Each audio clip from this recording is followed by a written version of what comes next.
They thought I'd break, they were wrong. It's short, dramatic, and immediately sets a dark, powerful tone that hooks the audience for your monologue. The moment of abandonment, the silence after your footsteps faded you left without warning. No thunder, no explosion, just footsteps and then nothing. The sound of you walking away didn't echo, it vanished, like it was never meant to exist. And that silence was louder than any goodbye you could have spoken. I stood there, not chasing, not begging, not screaming your name like they do in stories. I just stood there, because something strange happens when the person you trusted most disappears. Time stops asking permission. It slows, it stretches, it bends until every second feels sharp enough to cut. I remember the air changing. I remember how the world didn't collapse the way I expected it to. That was the cruelest part. Everything stayed standing while something inside me didn't. You didn't look back, not even once. I waited for the pain to hit. They always say it comes immediately. Like a knife, like fire, but it didn't. First came the numbness, cold, quiet. A hollow so deep it felt almost peaceful. That's how it starts, not with screams, but with stillness. The room felt larger without you, not empty, larger. As if your absence took up more space than your presence ever did. Every object became an accusation. Every wall remembered you. Every breath felt like it belonged to someone else. I kept expecting the door to open again. Not because I believed you would return, but because my mind refused to accept an ending without closure. You didn't look back. I replayed it. Again and again and again, your steps, your silence, the moment where you chose yourself and left me to deal with the aftermath. That's when I realized something terrifying. The world doesn't pause when someone abandons you. It doesn't ask if you're ready. It doesn't soften the blow. It just keeps moving, dragging you forward while something inside you stays behind. I wanted answers. I wanted reasons. I wanted one sentence, just one, that explained why I wasn't enough to stay for. But abandonment doesn't come with explanations. It comes with questions that rot inside your chest. Was it something I said, something I didn't say, something I was or something I was? Those questions don't scream, they whisper, endlessly. You didn't look back. That was the moment everything fractured, not shattered. Not destroyed, fractured, like glass with a single crack running through it, still standing, still whole to the outside world, but permanently weakened in a way no one else can see. I tried to move. My body listened. My mind didn't. Reality felt delayed, as if I was watching myself from somewhere far away, wondering when the pain would finally arrive so I could at least understand what I was feeling. Shock is a liar. It tells you that you're fine, that this isn't real, that it will make sense later. But later is where the damage lives. I stood in that silence and realized something no one warns you about. Abandonment isn't loud, it's quiet, clinical, precise. It doesn't destroy you all at once. It removes something essential and lets you keep living without it, like taking the heart out of a machine and watching it pretend to function. You didn't look back. That detail stayed with me. More than your words ever did, more than your promises, more than the future we talked about like it was guaranteed. Because people who care look back, they hesitate, they falter, they feel the weight of what they're leaving behind. You didn't, and in that moment my mind finally understood what my heart was still trying to deny. I was alone, not temporarily, not dramatically, completely. There was no final argument to cling to, no dramatic betrayal to hate you for, just absence. And absence is the most violent thing there is. It gives you nothing to fight, nothing to confront, nothing to win against. Just space where love used to be. That's when the questions stopped and the silence settled in. A silence that didn't ask for permission, a silence that didn't care if I survived it. I didn't cry, not yet. Pain hadn't arrived. It was still packing its bags. What arrived first was understanding, the kind that sinks in slowly, the kind that doesn't shout, the kind that sits with you and says, "This is your life now." You didn't look back. And in that moment, before the rage, before the grief, before the transformation, something inside me gave up on being saved. Not broken yet, not angry yet, just gone. And that was only the beginning. They didn't beg, they broke quietly, they didn't beg. That's the part no one talks about. Everyone expects desperation to be loud. They expect knees on the floor, hands reaching out, a voice cracking under the weight of loss. But that's not what happened. There were no tears, no screams. Just cracks, the kind you don't hear, the kind you feel later when it's too late to stop them from spreading. They held it in, every question, every ache, every word that wanted to crawl out of their throat and beg for answers. Pride stood guard at the door, not the loud kind of pride, the quiet kind, the kind that whispers, "If you break now, you'll never forgive yourself." So they swallowed it. Pain doesn't disappear when you ignore it. It goes underground. It learns your routines. It waits for moments when you're alone. They smiled when they were supposed to smile. They spoke when spoken to. They showed up. They functioned, and everyone mistook survival for strength. No one saw the internal collapse, because collapse doesn't always look like falling apart.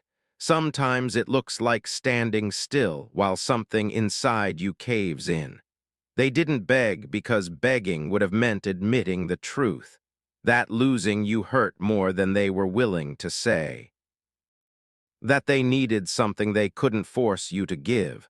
So instead of reaching out, they pulled inward. Isolation became safer than rejection. Silence became easier than explanation. They chose quiet suffering over visible weakness, and that choice changed everything.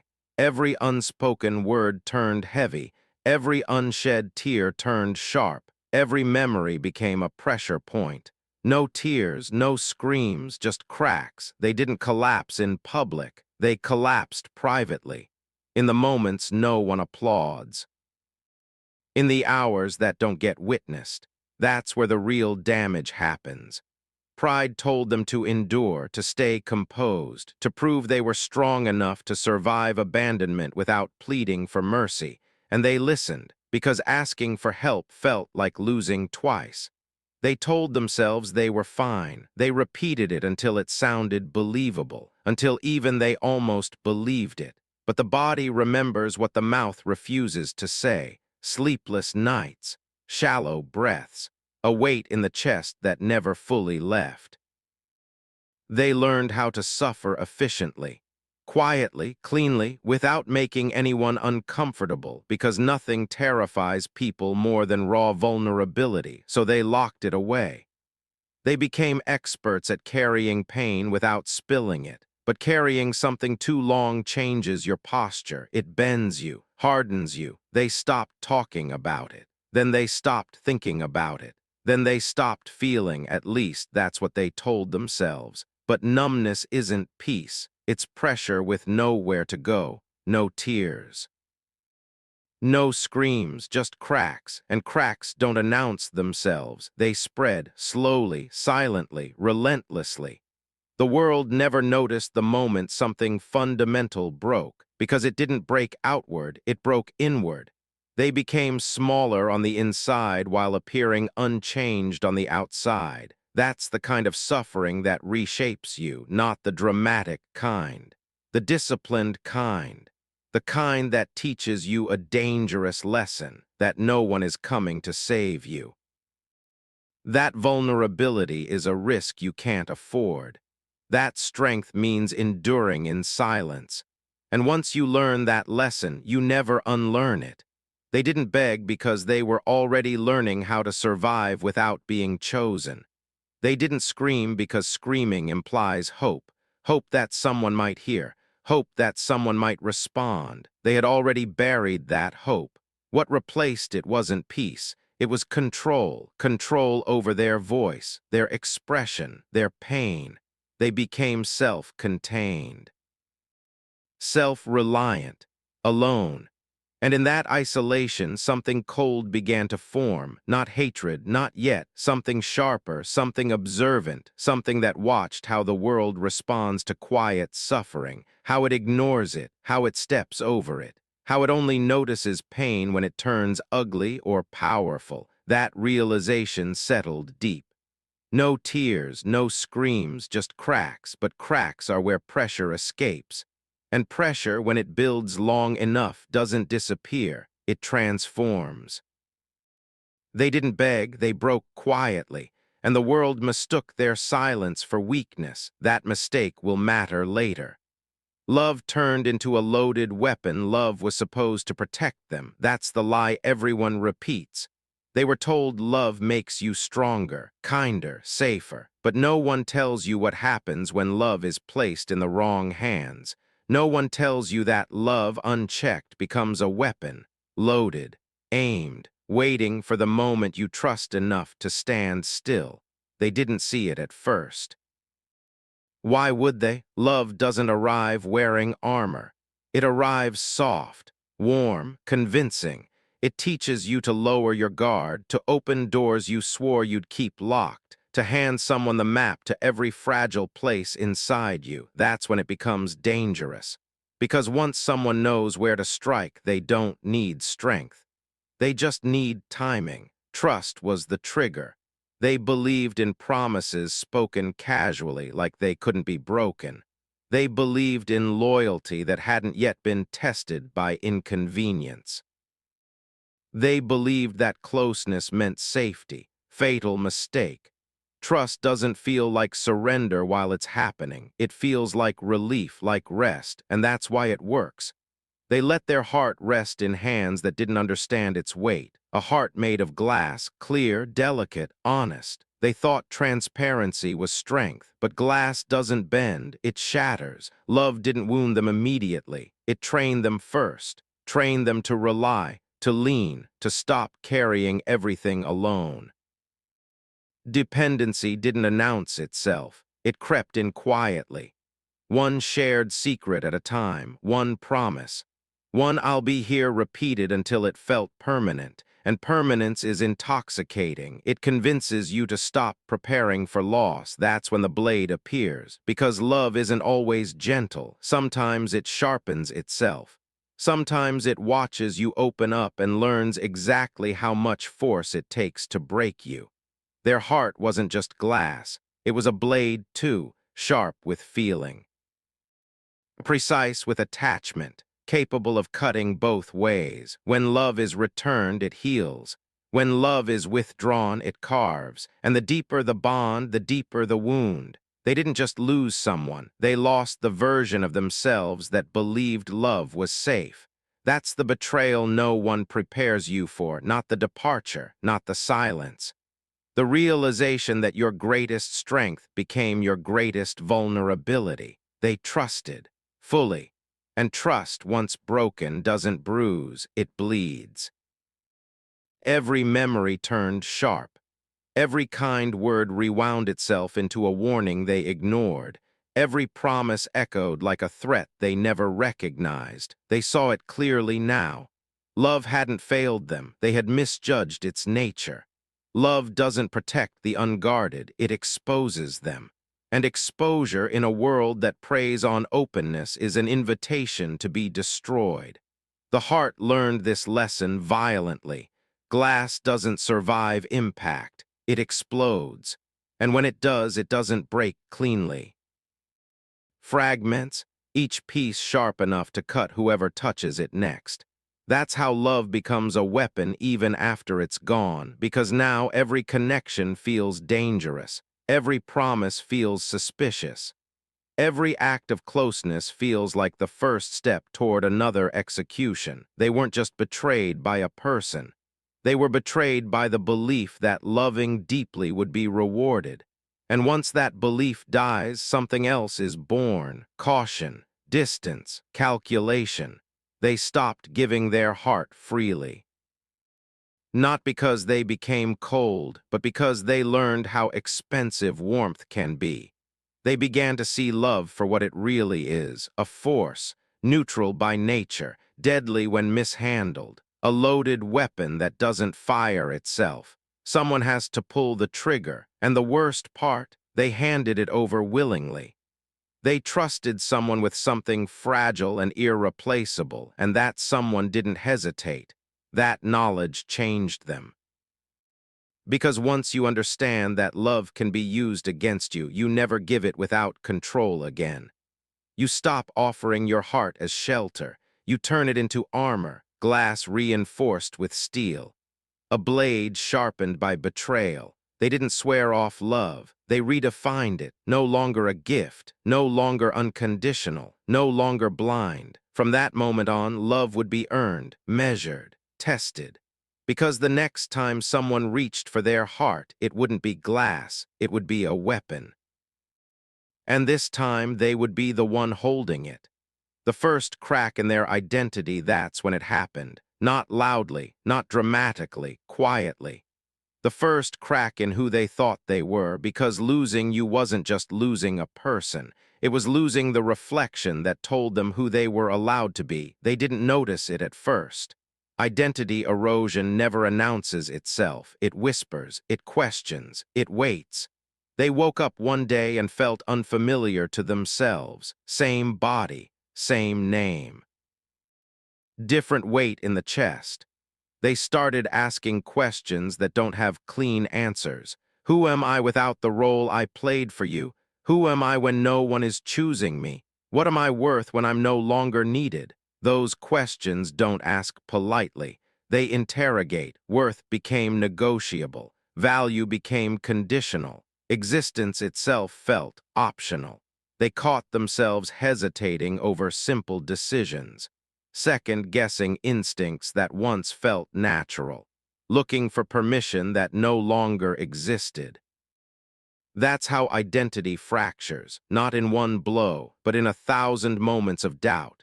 They used to stand solid, rooted, cert. Now everything felt temporary, even themselves.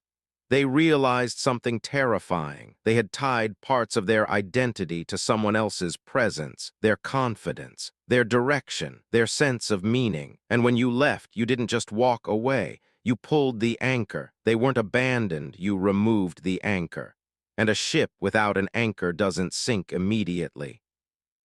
It drifts, lost, unmoored, at the mercy of whatever current hits next. They drifted through days feeling like an observer in their own life, participating without conviction, smiling without belief. They tried to remember who they were before you, but memory felt unreliable, like a story told too many times until it loses detail. They asked themselves if they had been real back then, or if they had always been defined by proximity to someone else. That thought hurt more than the loss itself. Because if your absence could erase them this easily, were they ever whole to begin with? Identity began to feel fragile, like it could be rewritten by whoever stayed longest. That scared them, so they tested themselves. They pulled away from people, from mirrors, from memories. They wanted to see what remained when everything familiar was stripped away. What they found wasn't comfort. It was emptiness, not nothing, but potential, raw, unshaped, dangerous. They realized they had been living as an extension. A complement, a support structure, rarely the foundation. And that realization burned, because being needed feels powerful until you're no longer wanted. Then it feels like being disposable. Their sense of self had been outsourced, their worth measured in usefulness, their value calculated by how much they gave. And when the giving stopped being reciprocated, so did the validation. That's when anger began to flicker, not outward, inward. Anger at themselves for building an identity that required someone else to validate it. Anger for mistaking attachment for purpose. Anger for letting love define the borders of their existence. The crack widened.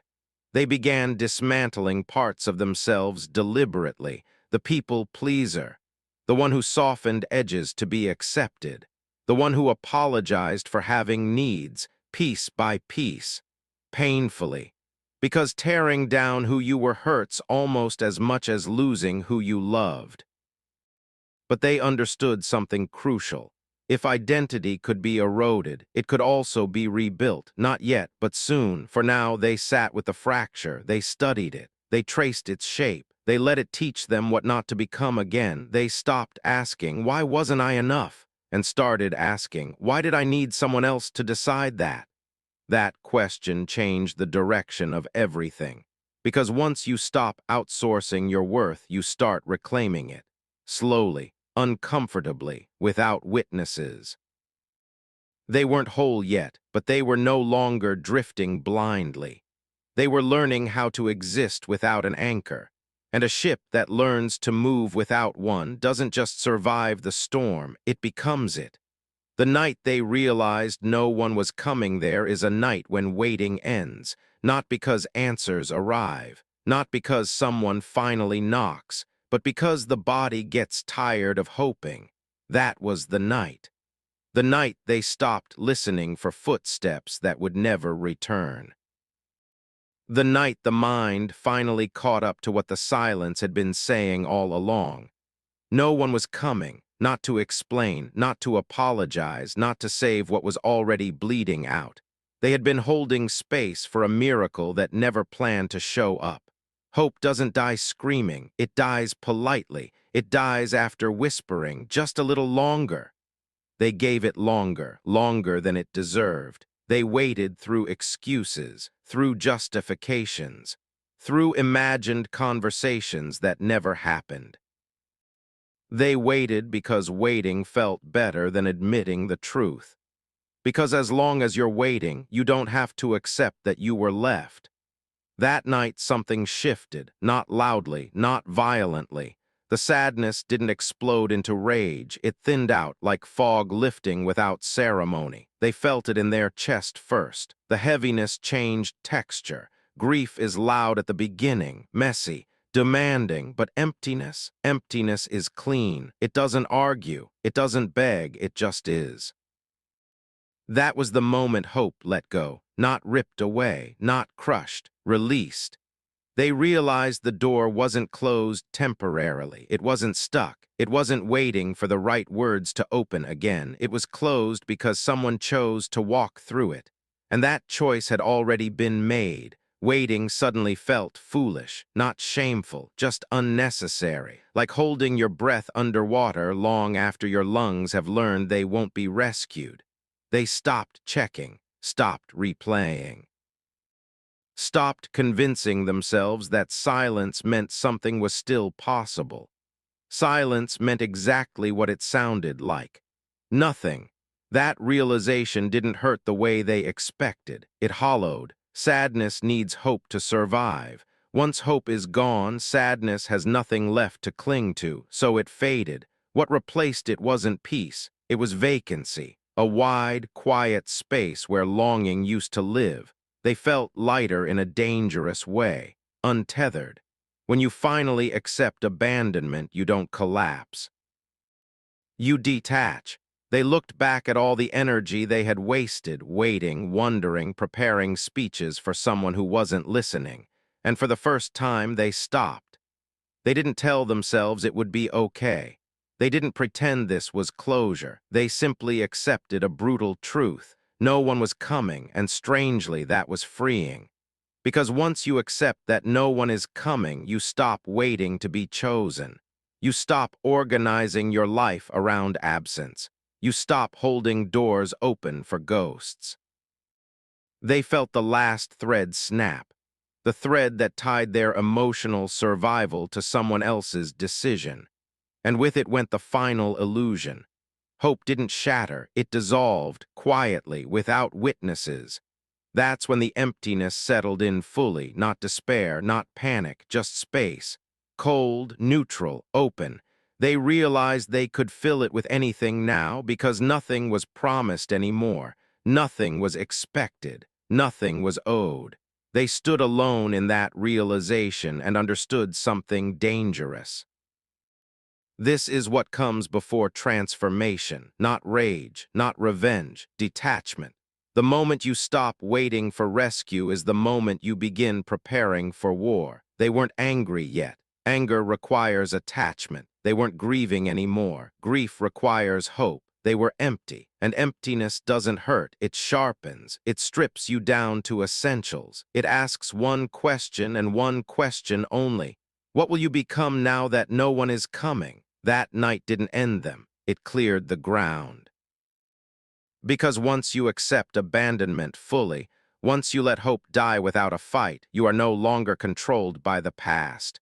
You are no longer waiting. You are no longer pleading with the universe to change its mind. You are free. And freedom, when born from emptiness, doesn't feel kind. It feels cold. It feels focused. It feels like the beginning of something the world isn't ready for. That night marked the end of waiting and the beginning of becoming. Pain didn't leave. It moved in pain didn't leave. That's the truth no one prepares you for. It didn't fade with time. It didn't soften with acceptance. It didn't get bored and move on to someone else. It stayed. At first, they thought pain was a visitor, something temporary, something that knocks, makes a mess, and eventually apologizes by leaving. That was a lie. Pain doesn't knock. It crosses the threshold and rearranges the furniture. It stayed, not loud, not dramatic, consistent. They woke up with it, fell asleep beside it. Carried it through conversations, through laughter, through moments that were supposed to feel normal again. Pain became a permanent resident, not the kind that demands attention every second. The kind that watches quietly from the corner, reminding you it's still there whenever you forget. Like a shadow, always present, always attached, always one step behind, no matter how fast you move toward the light. They learned quickly that running didn't work. You can outrun memories. You can outrun places. You can outrun people, but you cannot outrun what lives inside your skin. Pain followed them everywhere. It stayed. They tried to ignore it. That failed. They tried to drown it in distractions. That only taught it patience. They tried to reason with it, to analyze it, to intellectualize it. Pain doesn't negotiate, so they adapted. That's what survivors do. They stopped asking pain to leave and started learning how to live with it. That was the turning point, not healing, accommodation. They learned where it flared. Where it slept, what triggered it, what calmed it, like learning the habits of a dangerous animal you can't remove from your home. They stopped flinching at its presence. They stopped pretending it wasn't there. They acknowledged it, and in doing so, something changed. Pain lost its ability to shock them. It stayed, but it no longer surprised them. They began to notice how pain sharpened their awareness, how it made them observant, how it slowed their reactions but deepened their thinking, how it taught them to read between words, between actions, between silences. Pain became a teacher, a brutal one, an unforgiving one, but effective. They realized something unsettling. Pain wasn't trying to destroy them. It was trying to live through them, and if it was going to stay, it would need rules. So they set boundaries. They let pain exist, but not dictate. They carried it like weight, not like chains. They learned how to function with it pressing against their chest. How to speak while it tightened their throat. How to stand while it whispered reasons to sit down forever. It stayed. And the more it stayed, the less it felt like an enemy. It became familiar, predictable, and familiarity breeds something dangerous, control. They stopped asking, "Why am I still hurting?" and started asking, "What can I turn this into?" Pain has energy, raw, unstable, unfocused. Left alone, it consumes. Directed, it fuels. That realization marked the beginning of the descent. Not into despair, into darkness, because darkness isn't the absence of light. It's the presence of things people are too afraid to face. They stopped trying to be comfortable. Comfort felt like betrayal to everything they had endured. They chose discomfort, pressure, intensity. They let pain harden them, layer by layer. They noticed how the world treats those who suffer quietly, how it ignores them, dismisses them, steps over them. And they noticed how the world reacts to those who weaponize their suffering. Fear. Respect, distance. Pain showed them the hierarchy. And once you see it, you can't unsee it. It stayed, but it stopped hurting in the same way. It stopped bleeding. It scarred. And scars don't ache the way wounds do. They remind you, they warn you, they reinforce. Pain as a shadow taught them something else. Shadows only exist when there is light, which meant something inside them was still burning, not hope, not innocence, will, a stubborn refusal to disappear quietly. Pain tried to smother it, failed. So it adapted too. Pain sharpened that will instead of extinguishing it. Every day they survived with pain living inside them became proof. Proof that they could endure more than they ever believed. Proof that they didn't need comfort to function. Proof that they didn't need rescue to continue.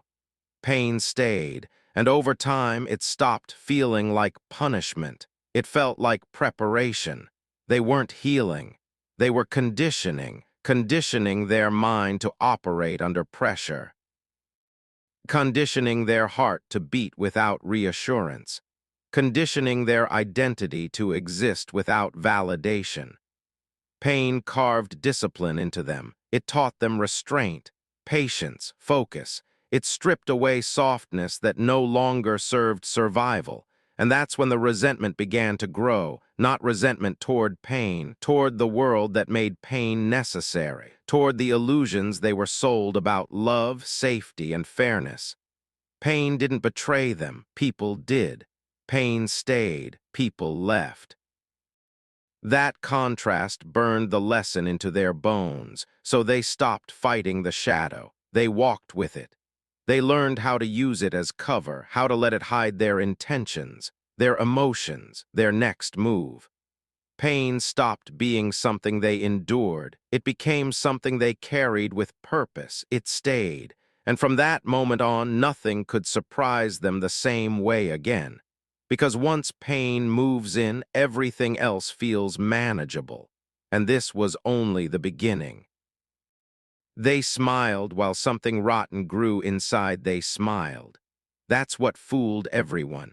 A controlled curve of the lips, a steady voice. Eyes that knew when to soften and when to look away. They learned the choreography quickly. Smile here, nod there, say the right words at the right time, perform normalcy. Because normal is rewarded, normal is trusted, normal is left alone, and being left alone felt safer than being seen. So they perfected the mask. They showed up on time. They laughed at the right moments. They answered questions with practiced ease. How are you? I'm fine. A lie so common it passes as truth. Inside, something was rotting, slowly, quietly, without smell or sound.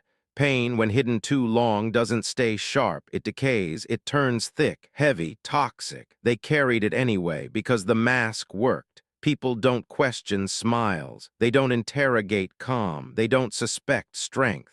So the world stayed comfortable around them, and they stayed uncomfortable inside themselves. That's the cost of duality, one face for the world, one truth for the dark. They became two people living in the same body, the one who functioned, and the one who endured, the one who spoke, and the one who screamed silently. The rot didn't come from weakness, it came from restraint, every emotion delayed, every reaction suppressed, every instinct swallowed to maintain the illusion.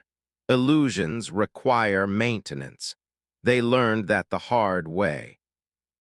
Because the more convincing the smile became, the less real everything else felt. Laughter sounded hollow in their own ears. Compliments slid off without landing. Achievements felt distant, like they belonged to someone else. They were applauded for a version of themselves that didn't exist anymore. And the real one was decomposing quietly. That's what no one tells you about pretending to be okay. You don't just hide the pain, you starve the truth, and starved things rot. They caught glimpses of it in private moments. The exhaustion that sleep didn't fix, the irritability that came from nowhere, the sudden emptiness in moments that should have felt full. They smiled harder because cracks are dangerous. Cracks invite questions, so they tightened the mask, polished it, perfected it. They became reliable, dependable, unshakable. And inside, something turned sour, not sadness. Sadness still feels alive. This was corrosion. A slow breakdown of trust in everything, in people, in promises, in themselves. They started to resent the smile, not because it was fake, but because it worked. It convinced everyone they were okay, including themselves sometimes. That's when it gets dangerous, when you start believing your own performance, when you confuse endurance with health, when you mistake silence for peace. The rot fed on that confusion. It spread through their thoughts. Why bother explaining? Why bother feeling? Why bother hoping? No one sees the difference anyway. They began to detach emotionally while remaining socially intact. Present, engaged, unavailable, duality became a lifestyle. They learned how to switch it on and off, smile in public, numb in private, strong for others, empty for themselves. That's the paradox. The better they became at functioning, the worse they became at feeling. And feeling is what reminds you you're alive. Without it, you don't break, you decay. They noticed how people admired their composure. You're so calm. You handle things so well. You're strong. Each compliment landed like an insult, because strength to them meant survival at the cost of honesty, and honesty had been buried. They stopped expecting anyone to notice. That expectation died early. Instead, they observed. They watched how the world rewards masks, how it avoids discomfort, how it prefers pleasant lies to difficult truths. And something inside them adapted. If this is what it takes to move through the world, then so be it.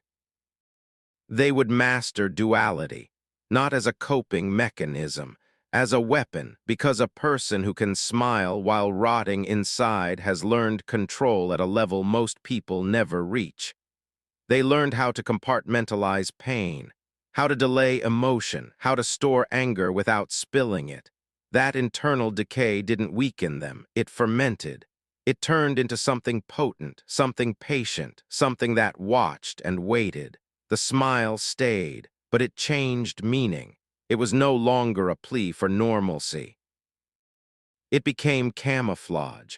Because when you can carry rot without collapsing, you learn how to carry power the same way, quietly, convincingly, and no one ever sees it coming. Every memory became a scar, not a lesson they told them to learn from the past, to look back for wisdom, to find closure in memory, to turn pain into progress. That advice was written by people who were never haunted, because for them, remembering didn't teach, it wounded.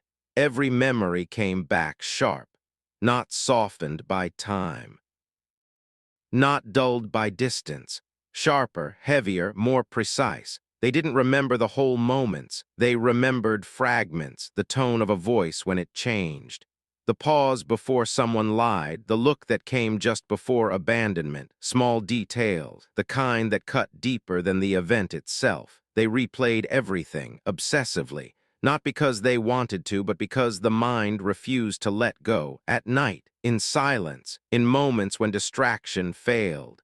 The past stood up and spoke, over and over again. Different angle, same wound. They told themselves they were searching for understanding, but understanding never came. Only re-experiencing. Every memory became a blade, not a teacher, a weapon, turned inward. They remembered what they said wrong, what they didn't say at all, what they tolerated longer than they should have. They remembered trusting when they should have watched, believing when they should have guarded, opening doors that should have stayed locked, and each memory whispered the same poison. You should have known better. That voice didn't sound like an enemy. It sounded like them. That's how emotional torture works. It wears your voice. They tried to outrun it. Stayed busy, stayed productive, stayed functional, but memory doesn't chase, it waits. And when it strikes, it doesn't miss.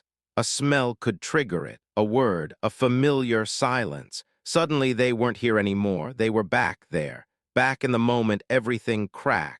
Remembering hurt more than losing. Losing was final. Remembering was endless. Loss ends. Memory repeats. It loops. It rewinds the pain and presses play with perfect timing. Every scar carried a story, and none of them had happy endings. They didn't look back with nostalgia. They looked back with rage, because every memory felt like proof. Proof that people leave. Proof that trust is expensive. Proof that hope comes with interest. They stopped asking, "What did this teach me?" That question felt like an insult. Instead, they asked, "What did this take from me?" Time, innocence, belief, things that don't regenerate. Each memory left a mark, not visible, but permanent. They learned to live with scars instead of lessons. Lessons imply growth, scars imply survival, and survival was all they had left. The worst part wasn't the events themselves, it was the emotional playback. The way the body reacted as if it was happening again. Tight chest, shallow breath, jaw clenched like a locked door. The past didn't stay in the past. It invaded the present. That's when something shifted, slowly, quietly. They realized memory could destroy them or arm them because scars don't just mark pain, they map it. They show where you were vulnerable, where you bled, where you almost broke. And knowing that location gives power, they stopped romanticizing healing, stopped pretending forgiveness was a requirement. Some things don't need closure, they need distance. They stopped replaying memories to punish themselves. They replayed them to study, to dissect, to extract patterns who spoke before they betrayed, how silence arrived before abandonment, how promises always sounded grand right before collapse.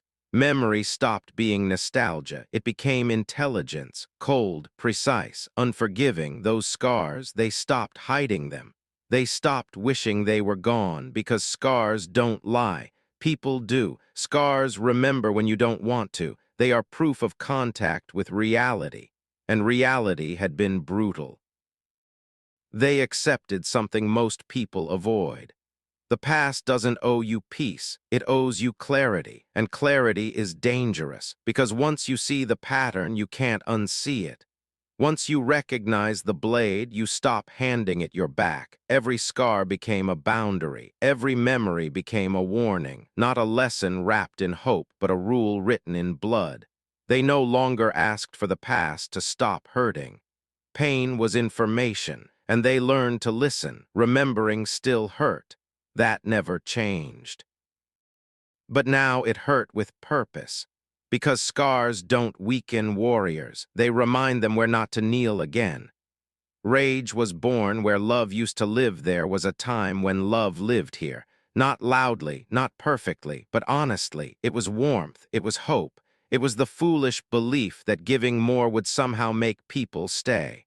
That belief didn't die peacefully. It was murdered, slowly. Every ignored effort, every broken promise dressed as an excuse. Every moment they chose comfort over loyalty. Love didn't vanish, it was pushed, pressed, cornered, starved, until something else took its place. Rage, not the screaming kind, not the reckless kind, the quiet kind, the kind that watches, the kind that remembers, the kind that never wastes energy again.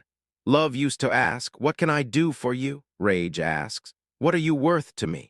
And most people don't survive that question. This wasn't a sudden shift. It was an inversion, a slow emotional flip, where care became caution, where empathy became evaluation, where warmth became heat. Fire doesn't comfort, fire clarifies. Love tried to heal what hurt it. Rage learned to cauterize. They didn't wake up one day angry at the world. They woke up empty. and emptiness is fertile ground. Rage grows best where love was once planted, because betrayal doesn't erase feeling, it corrupts it. The same intensity that once fought to protect now fights to never be vulnerable again.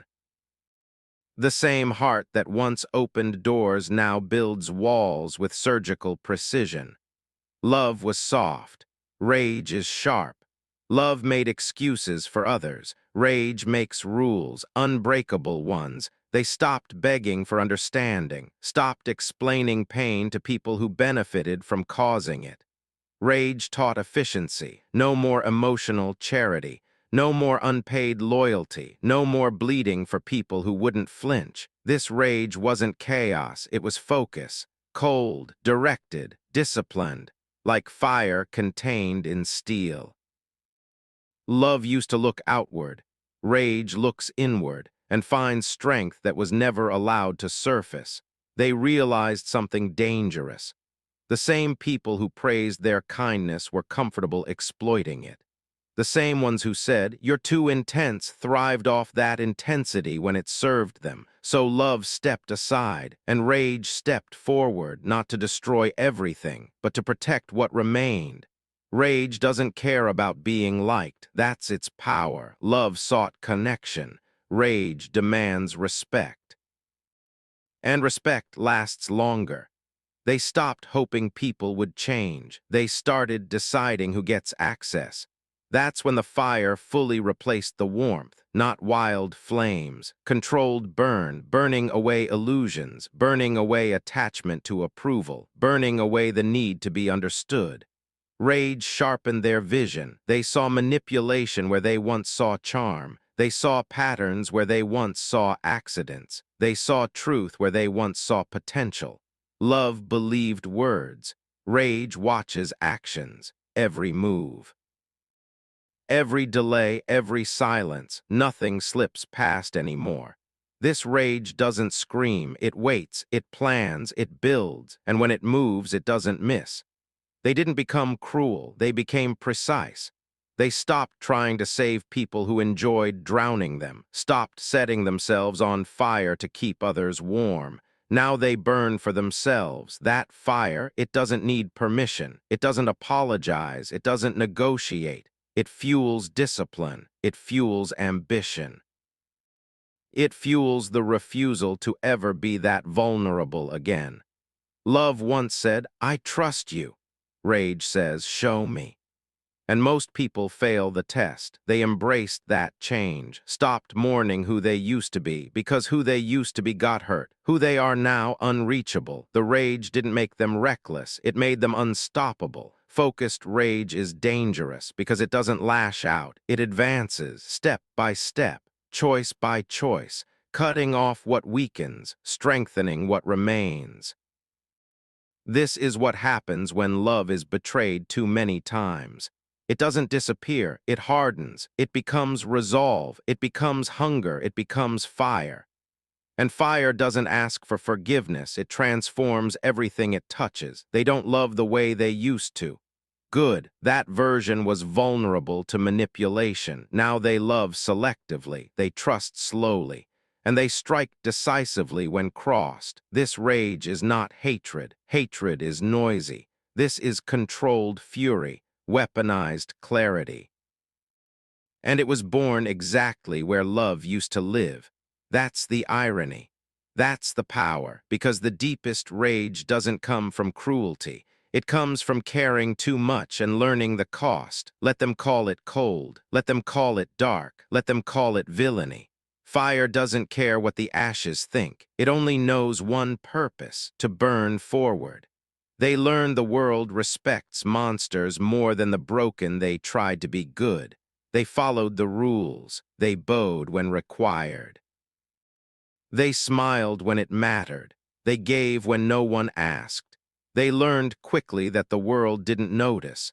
It didn't reward decency. It didn't honor endurance. It didn't respect the broken. The broken are tolerated. They are stepped over, ignored, forgotten. They weren't naive, they were hopeful. Hopeful that kindness would be reciprocated. Hopeful that loyalty mattered. hopeful that honesty had value. Hope betrayed them. Time and again they watched the same pattern unfold. The cunning rose while the gentle stumbled.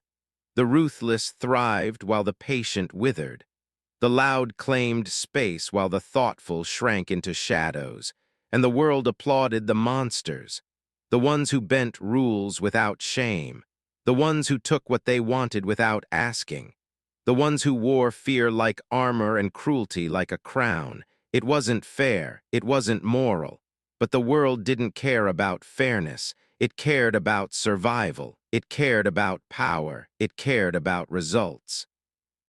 They studied the monsters, not because they admired them, because they understood the lessons no one else would teach.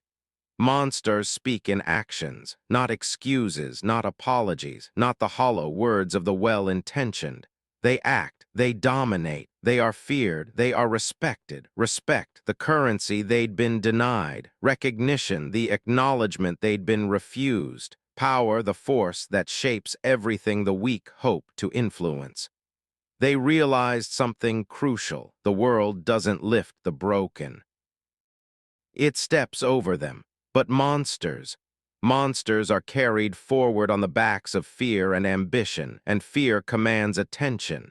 Ambition forces obedience. Strength earns respect. Kindness is a weakness in a world that runs on dominance. Morality is a leash for the naive. Virtue without teeth is a costume easily torn away. They made a choice, not cruelty, not malice, but strength, decisive, uncompromising.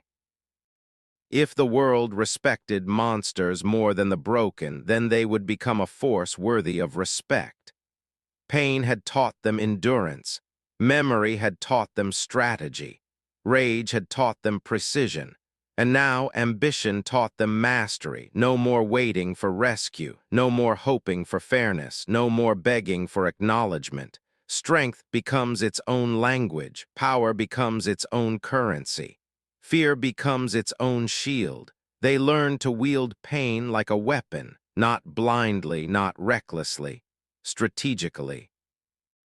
Patiently, decisively, the broken are consumed by the world. The monsters shape it.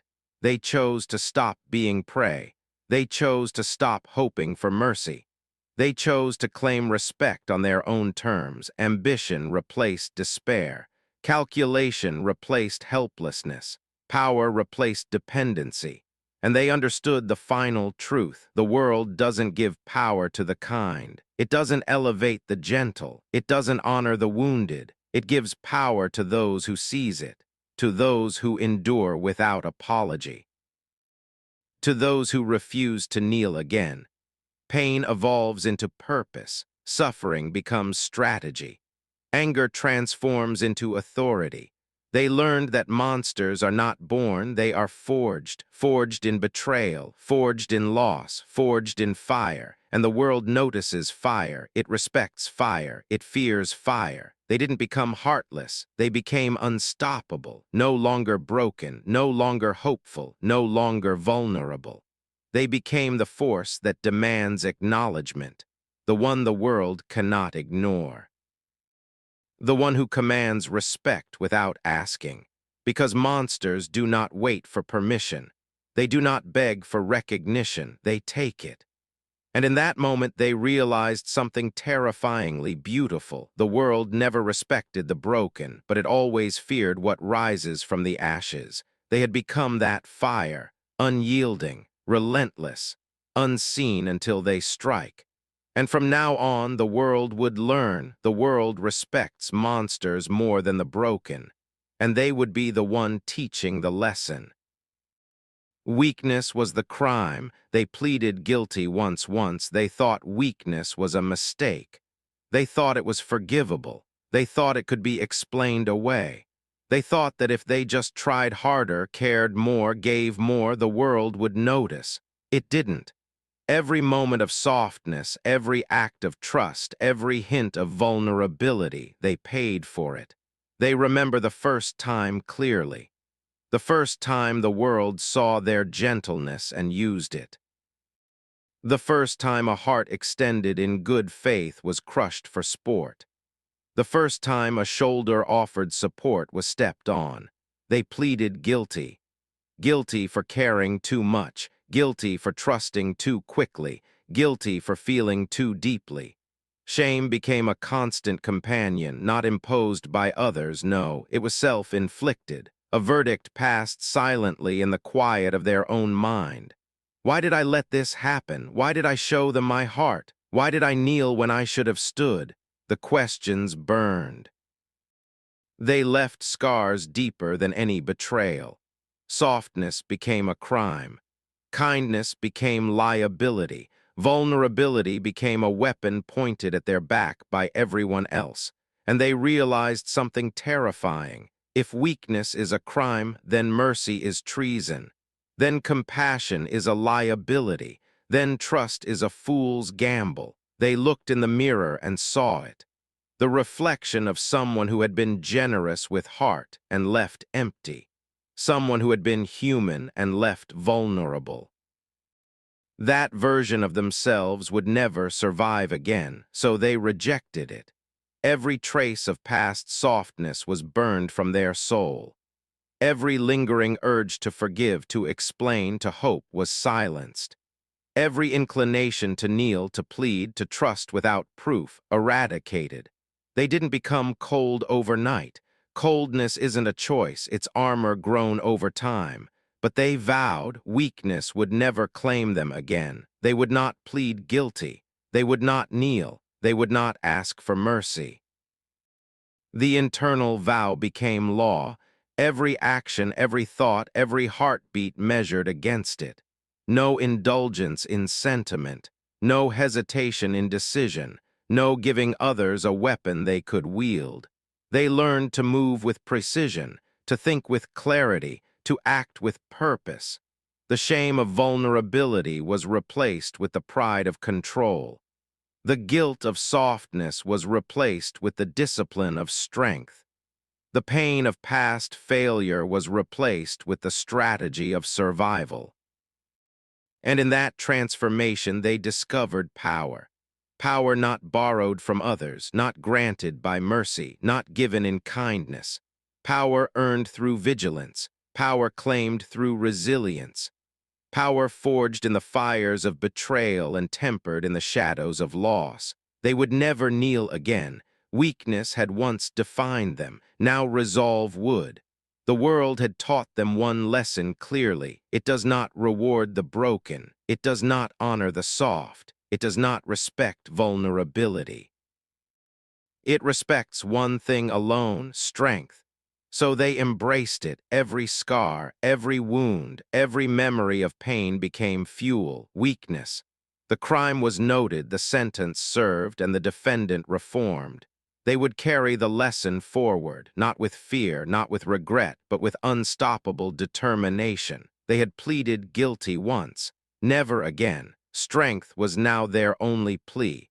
Resolve their only companion. Vigilance their only law. And from that moment nothing weak could touch them. Nothing soft could betray them. Nothing would break them again, because they had risen from every failure, forged from every wound, and hardened by every betrayal. Weakness was the crime, and they had paid. Now power was their verdict, their sentence, their inheritance. The era of pleading was over. From this vow the world would learn they do not bend, they do not kneel, they do not break, they stand. And they rise. They stopped asking why and started asking how they used to ask why. Why me? Why them? Why the pain? Why the betrayal? Why does the world reward the cruel and punish the good? They used to dwell in the question, spinning in its gravity, but questions change nothing. Why is a dead end? It leaves you hollow. It leaves you waiting. It leaves you begging for answers the world will never give, so they stopped asking. Why is for the weak? They began asking how. How do I survive? How do I rise? How do I turn pain into power? How do I ensure I am never broken again? How became the language of the determined? How became the blueprint of the unstoppable? How replaced grief? how replaced confusion, how replaced fear.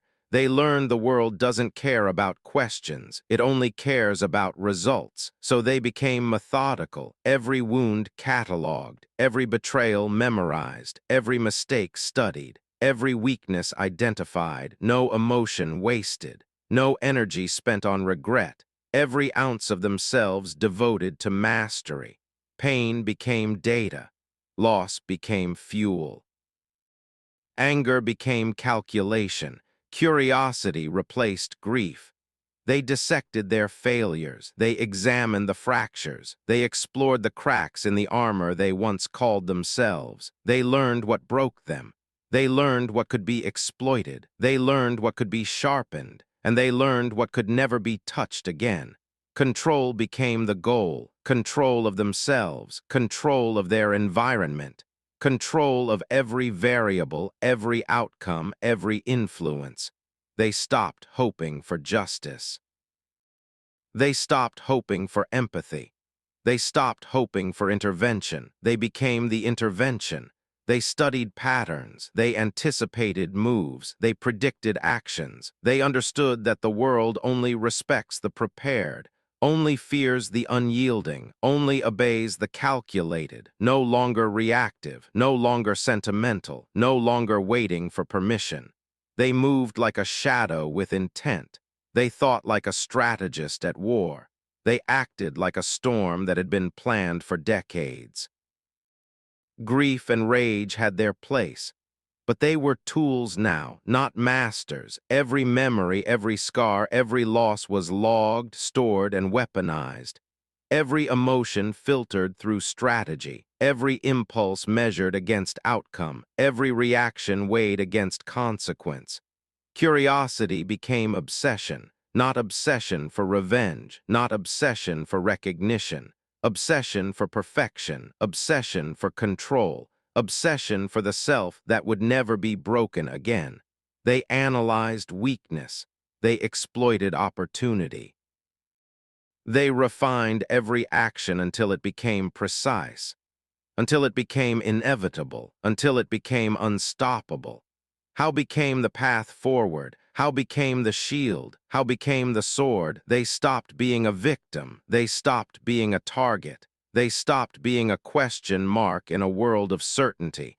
They became the answer, every choice deliberate, every move calculated, every step a declaration. The world does not bend for those who wait. It does not bow for those who plead. It does not notice the broken. It yields only to those who take control, to those who refuse to break, to those who forge themselves in fire until they are sharper than any threat. They no longer asked why, they asked how. And in asking how, they found their power, not in vengeance, not in rage, not in grief, power in mastery, power in strategy, power in becoming something no one could ignore. They became the hunter, not the prey, the architect, not the pawn, the storm, not the shelterless. Curiosity replaced despair. Calculation replaced chaos. Control replaced helplessness. They studied everything. They anticipated everything. They perfected themselves, every flaw catalogued, every weakness neutralized, every potential weapon turned inwards before it could be used against them. Nothing accidental, nothing wasted, nothing uncontrolled. Emotion was no longer a liability. It was fuel. It was fire. It was the cold engine driving every movement. They no longer felt helpless. They no longer felt lost. They no longer felt broken. They were precise. They were focused. They were inevitable, and in that inevitability they found freedom. The freedom that comes not from love, not from forgiveness, not from hope. Freedom comes from mastery. Freedom comes from control. Freedom comes from knowing every move, every choice, every path is theirs alone to command. They stopped asking why. They stopped asking when. They stopped asking who. They asked how. And the answer was always theirs. Always within reach. Always exact. Because they became the question and the solution. Because to survive the world, to rise above it, to conquer it, you cannot ask why, you must ask how. And then you act. You act with precision, you act with intent. You act with the cold obsession of one who has nothing left to lose and everything left to take. They were no longer human in the way the world expected. They were sharper, stronger, calculated. They had destroyed the old self. They had dismantled the soft, the weak, the uncertain. They had left nothing to chance. Only control remained. Only strategy remained. Only the unyielding self remained. They didn't mourn the past. They studied it. They learned from it. They weaponized it.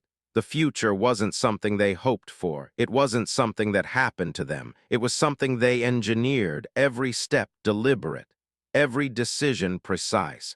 Every heartbeat aligned with intention. They had stopped asking why. And in that stopping, they had become inevitable. They had become the storm no one could outrun, the hunter no one could evade, the force no one could ignore. Control was no longer a goal. It was their nature, their armor, their weapon, and the world would learn to fear it, to respect it, to obey it, because they had stopped asking why. And they had begun asking how. And the answer was always theirs. Sleep was replaced by vision. Sleep was a luxury they could no longer afford. The world demanded too much. Pain demanded too much. Betrayal demanded too much. And so they stayed awake, not from fear, not from anxiety, not from longing, but from vision, eyes wide open in darkness. Watching, waiting, learning, planning, every moment of rest once spent dreaming, now spent sharpening. Every second that once floated in unconsciousness, now measured, calculated, weaponized. They realized that to rise, to conquer, to become, sleep had to die. They sacrificed comfort.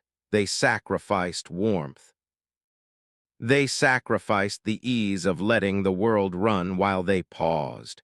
Because the world doesn't wait, because opportunity doesn't knock twice, because power favors the relentless. Vision replaced dreams, obsession replaced slumber, purpose replaced respite. They didn't just see the world, they dissected it. They tore it apart with their mind. They saw the angles others missed. They noticed the cracks in armor no one else could see. They saw the weaknesses in people who thought themselves untouchable. Sleep was the lie we tell ourselves to pretend we are safe. They didn't pretend. They refused. Their eyes became engines. Their gaze became instruments of calculation. Their thoughts became predators, hunting flaws, anticipating moves, striking before action had a chance to form. Every plan, every strategy, every contingency born in the hours the world slept became their advantage. Obsession isn't beautiful. Obsession isn't poetic. Obsession is fire in the veins, sharpness in the mind, hunger in the bones. It is the refusal to be passive, the refusal to be weak, the refusal to accept anything less than control. And it consumed them. They walked among the living, yet they were elsewhere, not lost, not wandering. Every second of life was measured against their vision, every interaction filtered through their strategy, every encounter weighed for utility, opportunity, and threat. Nothing was casual, nothing was wasted, nothing escaped their scrutiny. Relentless focus became their nature. Sacrifice became their creed. Obsession became their armor. They stopped counting hours. They stopped longing for rest. They stopped listening to the body. They answered only to the mind. Eyes open in darkness, seeing what others cannot see, hearing what others cannot hear, moving when others hesitate, striking when others dream. They didn't sleep because they had a vision, not a hope, not a plan, a vision, and vision is ruthless. Vision is exacting. Vision does not forgive laziness. Vision does not tolerate doubt. Vision does not allow weakness. Every night without sleep became another layer of advantage. Every hour spent awake became another step toward mastery. Every second spent obsessed became another weapon in a mind that would not stop, would not rest, would not surrender. They sacrificed everything for it. Health, comfort, solace, even emotion, but they gained control. They gained clarity. They gained power. Sleep was replaced by vision. Dreams were replaced by action. Comfort was replaced by purpose. And when the world woke, they were already ahead, already prepared, already inevitable. This is what it takes to rise. This is what it takes to become unstoppable. This is what it takes to forge oneself from the ashes of betrayal, pain, and loss. They saw everything. They planned everything. They anticipated everything. And the world would either bend to their design or be crushed beneath it. Sleep was gone, but vision was infinite. Eyes wide in darkness, heart steady, mind sharp, will unbroken. Relentless, unyielding, unstoppable, because to rise from the broken, to transcend the weak, to conquer, one cannot sleep. One must see, one must endure, one must obsess. And in that obsession, in that endless vigil, they became more than human. They became inevitability itself. Sleep was replaced by vision, and vision never falters. Vision never tires. Vision never loses. They would see it all. They would seize it all. They would be everything they were meant to be, eyes open, darkness surrounding them. The world unaware, and they would rise. They killed the person who loved too much. They didn't do it with a blade. They didn't do it with fire. They didn't do it in a moment of rage. They did it quietly, deliberately, without witnesses. They killed the person who loved too much, the one who believed, the one who hoped, the one who reached out even after being burned, the one who forgave before the apology was spoken, the one who thought pain meant connection and sacrifice meant loyalty. That version had to die. Because loving too much is a slow suicide in a world that feeds on generosity. Because mercy is a weakness when offered to the merciless. Because innocence is a liability when surrounded by predators. So they made a choice, not an emotional one, a necessary one. They stood before their own reflection and felt it, that ache, that hesitation, that final resistance of the heart begging to remain soft.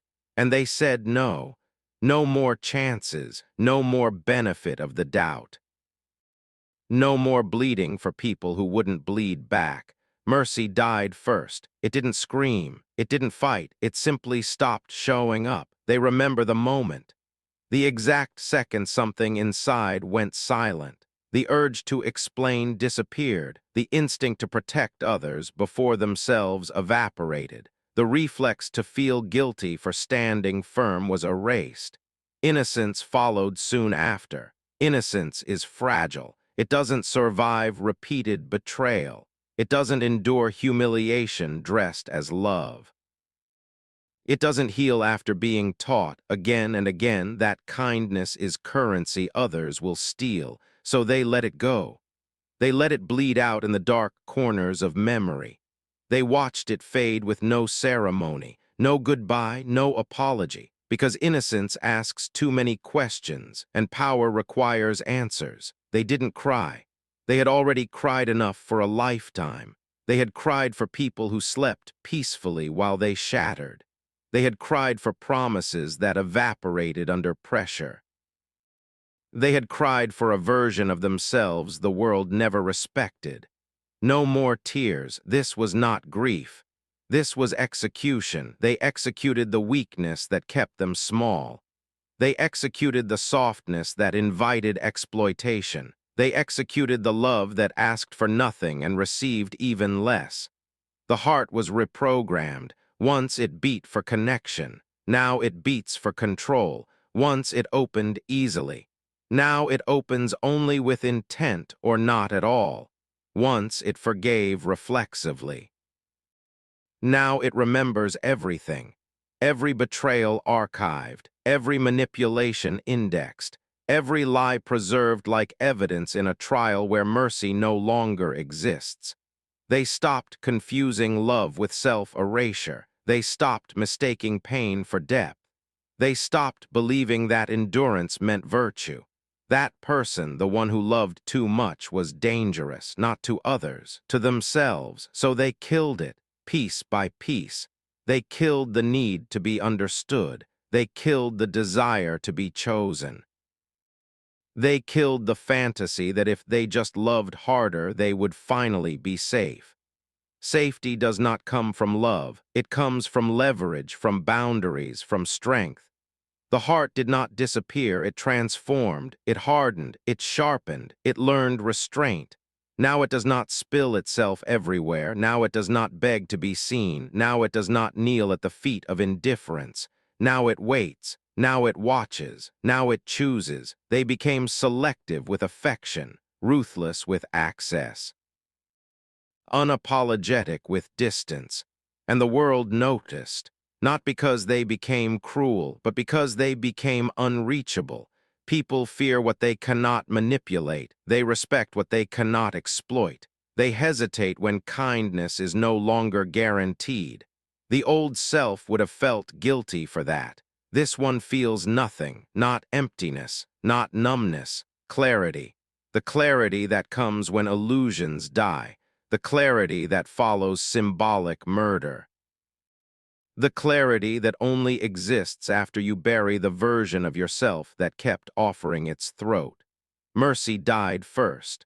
Love didn't vanish. It evolved. It stopped being unconditional. It stopped being free. It stopped being reckless. Now it is earned. Now it is guarded. Now it is lethal when betrayed. They didn't lose their humanity. They refined it. They didn't become heartless. They became precise. And precision is terrifying to those who relied on chaos to survive. Look at yourself. Look at what you've lost. Look at what you've endured.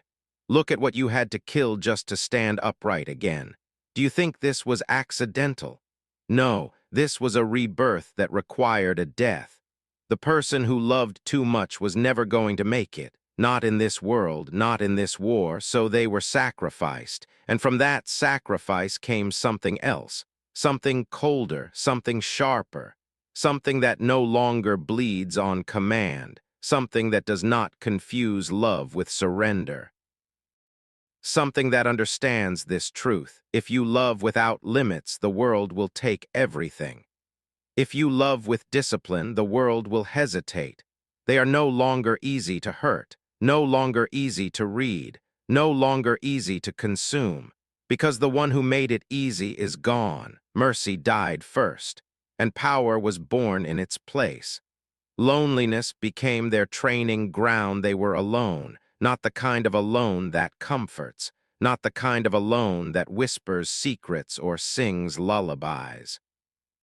The kind of alone that gnaws at bones, the kind that fills empty rooms with echoes of what was lost, the kind that teaches you the weight of silence. At first it crushed them. It pressed against their chest until they couldn't breathe. It whispered lies, you are nothing, you are powerless, you are forgotten, and they believed it for a moment, a long, endless, bitter moment. But then something shifted. They looked around the cold, empty rooms. They saw the darkness outside their window, the quiet streets, the absence of voices. And they realized no one was coming, no one ever would, so they had a choice. Surrender to the void or become the void itself, and they chose the latter. Loneliness became their training ground. Each night, every silent hour, every moment without warmth was a lesson. A lesson in discipline, a lesson in endurance, a lesson in self-reliance. They learned to feed themselves, to soothe themselves, to armor themselves against the world that had left them behind. There were no distractions, no comforting words. No hands to hold, no voices to ease the weight of fear. Nothing but the echo of their own heartbeat and the rhythm of their own mind. And in that echo they found power. Every scar, every betrayal, every absence became a teacher. Every sleepless night sharpened their focus. Every quiet hour honed their patience. Every pang of longing transformed into resolve. They became their own master, their own army, their own fortress. No one taught them strategy. They discovered it in silence. No one gave them resilience. They forged it from neglect. No one handed them control. They claimed it from the void itself. Loneliness became their mentor. Pain became their instructor. Betrayal became their curriculum. And they learned. Oh, how they learned. The cold rooms were no longer prisons. They were gyms, training grounds, temples of solitude where the weak self was discarded and the unbreakable self was crafted. Late nights were not lonely. They were sacred. Moments that once felt like emptiness now vibrated with purpose. Each tick of the clock, each whisper of wind, each shadow in the corner of the room became a challenge, and they answered it. They woke before the world. They stayed awake long after it slept. They ran marathons through the corridors of their mind. They sparred with doubts until fear knelt. They lifted weights of regret until regret bent beneath them. Every heartbeat became a metronome for discipline. Every breath became a reminder of endurance. Every ache became fuel for strength. And slowly the loneliness stopped being lonely. It became familiar. It became loyal. It became a companion whose only agenda was to make them unstoppable. They stopped longing for others. They stopped needing approval. They stopped fearing abandonment because they had trained for it, because they had rehearsed resilience, because they had embraced the silence until it spoke volumes. They had learned to trust the only person who would never leave, themselves. In the darkness of isolation, a warrior was born. Not the kind of warrior who fights for applause or recognition. The kind of warrior who stands alone yet fears nothing. The kind of warrior whose power comes from knowing no one will ever fight for them, and that is exactly how it should be. Look at yourself. Look at the nights you spent staring at the ceiling, hoping someone would care. Look at the moments you wept quietly, afraid the world would see. Look at the hours you spent battling shadows that were your own. Do you see weakness? Or do you see proof that you survived? Do you see loneliness as a curse? Or do you see it as the forge that made you unbreakable? The world abandoned them.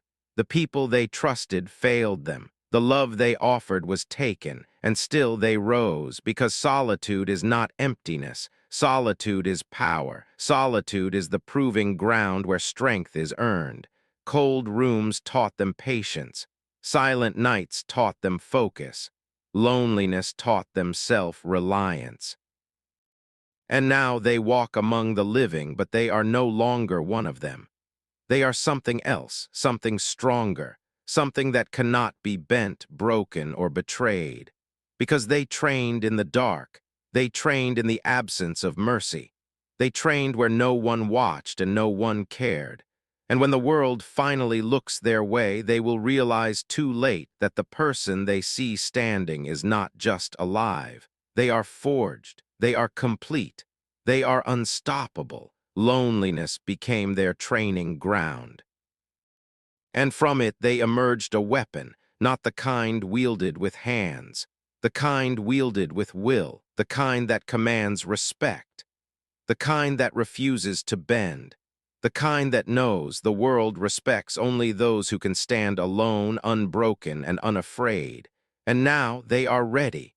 Pain was refined into precision. They remembered every cut, every bruise, every betrayal that once bled into their soul like acid.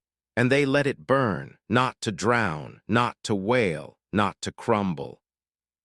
They let it burn because fire teaches clarity, because fire teaches focus, because fire hones the edge of the mind sharper than any blade.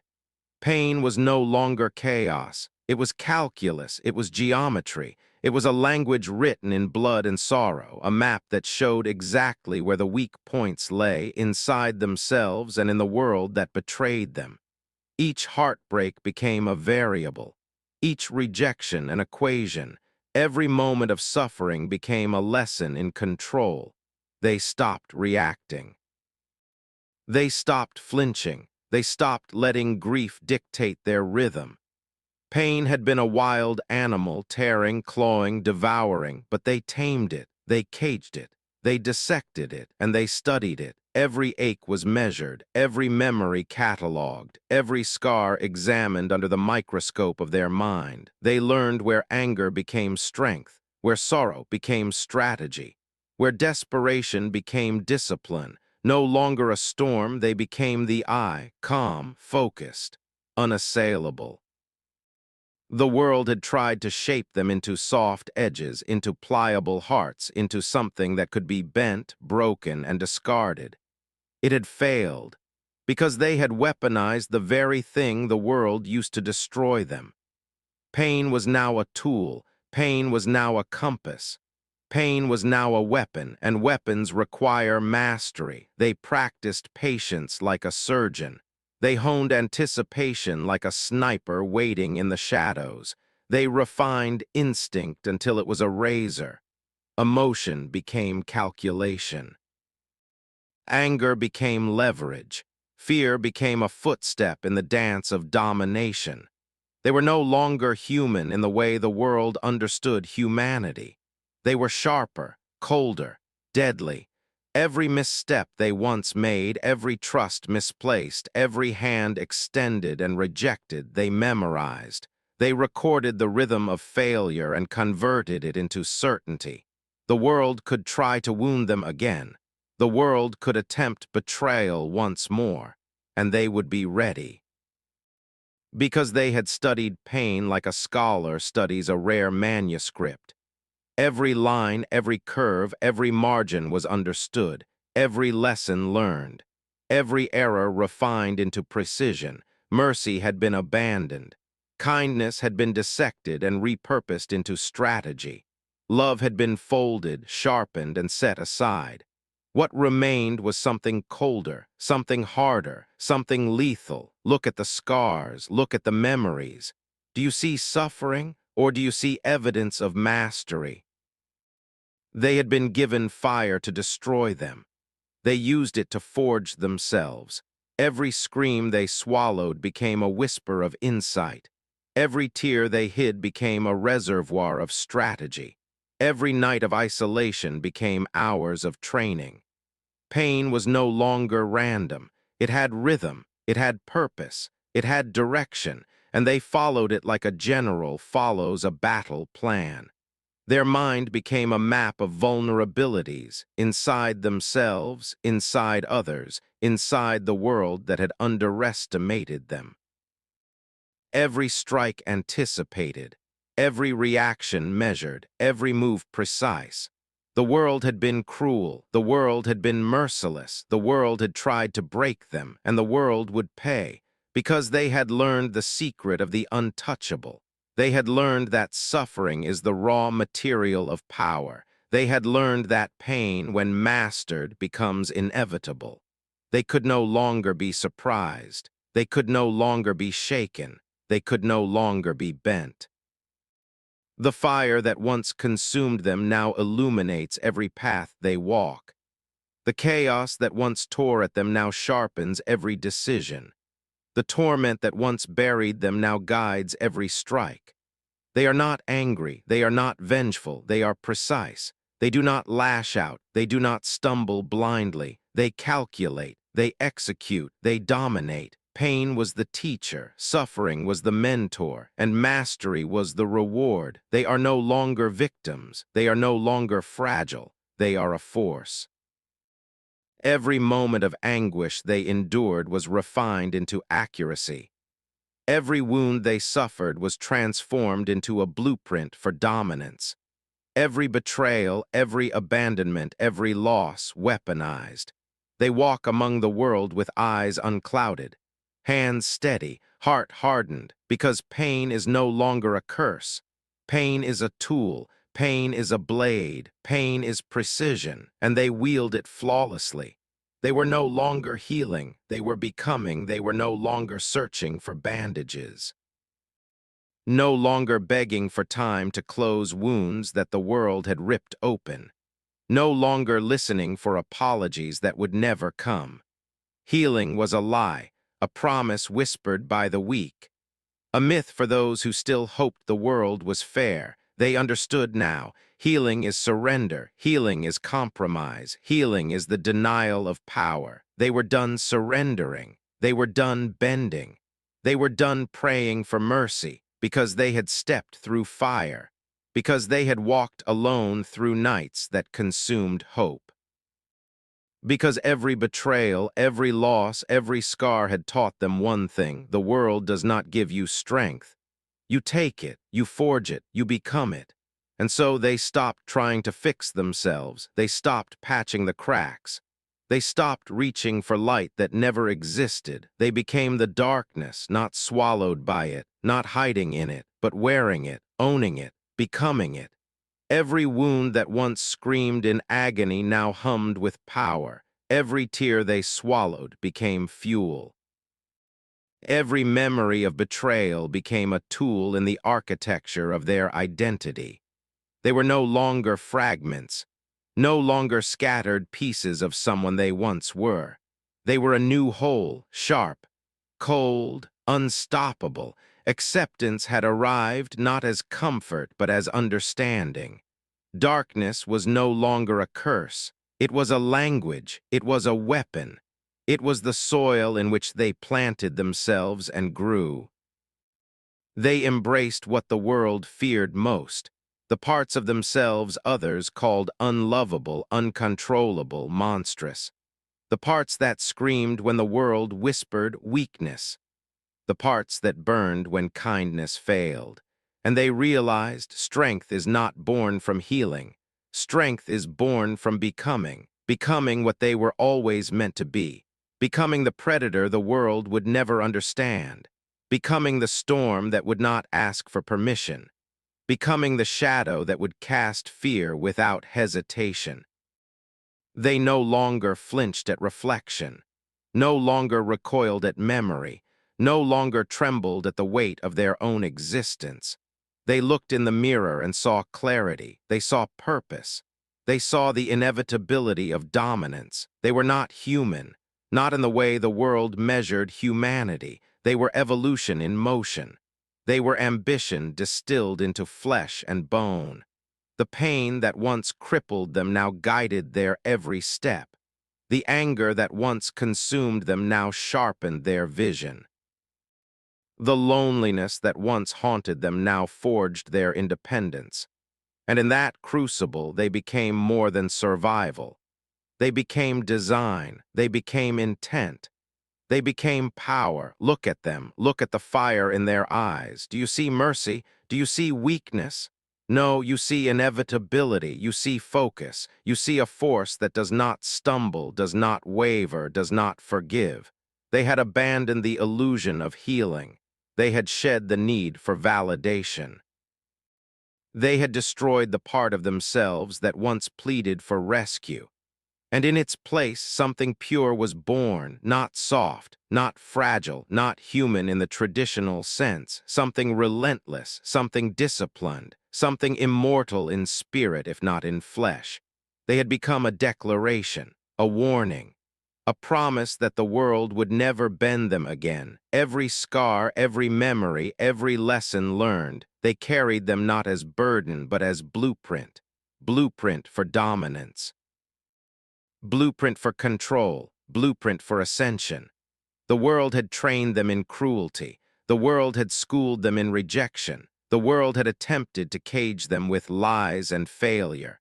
And now the world would watch them rise, not healed, not forgiven, not softened, but reborn, forged, ascendant. They were no longer seeking light. They were no longer waiting for hope. They were becoming the power that would redefine the rules. Every hesitation that once held them hostage, erased. Every doubt that once whispered in the dark, silenced. Every moment of fear that once bent their spine, converted into strategy. They had stepped into the void and emerged not broken but perfect in design, not vulnerable but untouchable, not pleading but commanding. And as they moved forward, every shadow bent to their will. Every obstacle shrank in the presence of their intent. Every voice that doubted them fell silent in recognition of their inevitability. They were no longer healing. They were no longer surviving. They were becoming, and becoming is unstoppable. The ascent of the unbroken they didn't beg, they broke quietly. No tears, no screams, just cracks. Inside, everything shattered. But outside, pride swallowed every fracture. They suffered alone, silently, because weakness is contagious, but shame is infectious. Look at them. See the scars the world never witnessed. See the devastation they carried in secret. See proof that survival is louder than the voices that tried to break them. Love turned into a loaded weapon. Every trust given became a blade to the heart. Every dependency a fatal mistake. Their heart, once fragile glass, shattered into shards sharper than steel. Every memory of giving, every act of faith, every moment of softness twisted into pain. Remembering hurt more than losing. And yet they survived. They weren't abandoned. They removed the anchor themselves. The world had no hand in it, no savior, no hero, just absence. And the echo of what they believed should have been. Waiting ended. Hope died quietly. Sadness became emptiness. They realized no one was coming. Pain didn't leave. It moved in. It stayed. Like a shadow, it followed every step, whispering in every quiet room, a permanent resident learning them as they learned it. They smiled while something rotten grew inside, masking decay, performing normalcy, hiding the rot behind polite gestures, hollow laughter, and forced words. The duality of a life lived in masquerade, beautiful outside, hollow inside. Every memory became a scar, not a lesson. The past replayed obsessively like a film in their skull. Every betrayal sharpened them. Every wound became a weapon, remembering hurt more than losing. Every night a battle, every thought a torment. And yet every scar was preparation. Rage was born where love used to live. Warmth burned into fire. Hate replaced hope. Cold focus replaced desire. The heart was no longer soft. It was precision, calculated, unforgiving. They learned the world respects monsters more than the broken. Morality is a weakness the world punishes. Kindness is currency spent while others take power. So they chose strength. They chose control. Pain evolved into ambition. Weakness was the crime. And once they pleaded guilty. Once they bowed to shame, apologized for vulnerability, and begged forgiveness for softness. Not anymore. Never again. They stopped asking why. They asked how. How to survive, how to strike, how to become inevitable. Curiosity replaced grief. Control replaced helplessness. Sleep was replaced by vision, eyes open in darkness. Obsession burned where rest once lived. Sacrifice became their discipline. Relentless focus became their nature. They killed the person who loved too much. Mercy died first. Innocence died second. All softness, all vulnerability, they stripped it from themselves. Every fragment of the past they once clung to, discarded. Nothing remained but purpose. Nothing remained but will. Loneliness became their training ground. Cold rooms, late nights. Isolation as discipline. They relied on no one, no comfort, no voice to soften the edges of their existence. Every solitary hour sharpened them, forged them, prepared them. Pain was refined into precision. Emotion became calculation. Suffering became strategy. Anguish became mastery. Every strike measured. Every reaction anticipated. Every step intentional. They were no longer healing.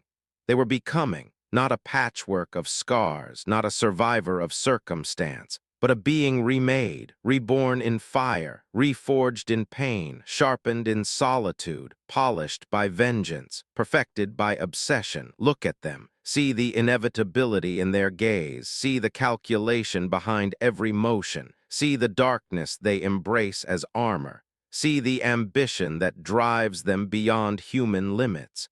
They were no longer asking for light. They were no longer seeking hope. They were no longer searching for validation. They were no longer anyone's version of mercy. They became the storm the world never expected, the shadow the weak never outrun, the predator the cruel never feared, and in becoming they were unstoppable, inevitable, ascendant. They are no longer healing. They are no longer surviving. They are becoming. You thought I would remain broken. You thought your absence would silence me. You thought the pieces you shattered would never rebuild. You were wrong. You always were. Look at me, really look. See what your betrayal birthed. See the shadow you tried to cast over me. See the power you never imagined I would claim. You did this. You left the door open. You showed me weakness, and I turned it into strength. You left me bleeding, and I turned the wound into a weapon. You left me hollow, and I filled it with fire. You did this. Every slight, every lie, every betrayal, every whisper that I was nothing, that I was weak, that I would never matter. Every time you smiled at my misfortune, thinking it was yours to hold, you did this. I became the version of myself that the world fears, the version you didn't want me to see, the version the weak pray never exists. I became what you always underestimated, and the world met me.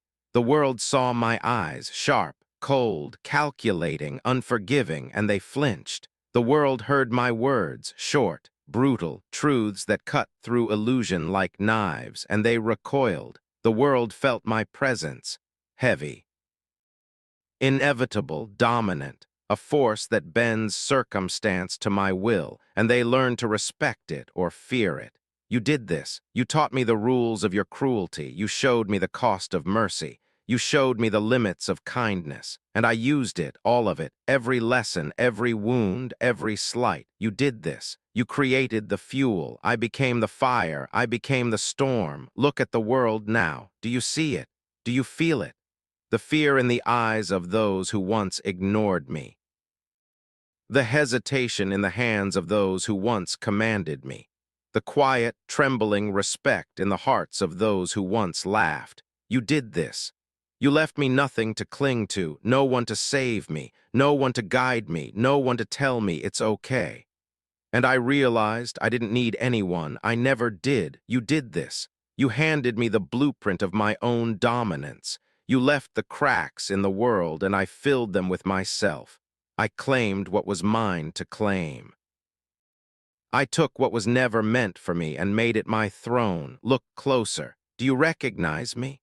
The version of me that exists beyond your expectations. The version of me that thrives because of your abandonment. The version of me that laughs quietly at your disbelief. You did this. You thought leaving would destroy me. You thought absence would weaken me. You thought betrayal would teach me mercy. You did this.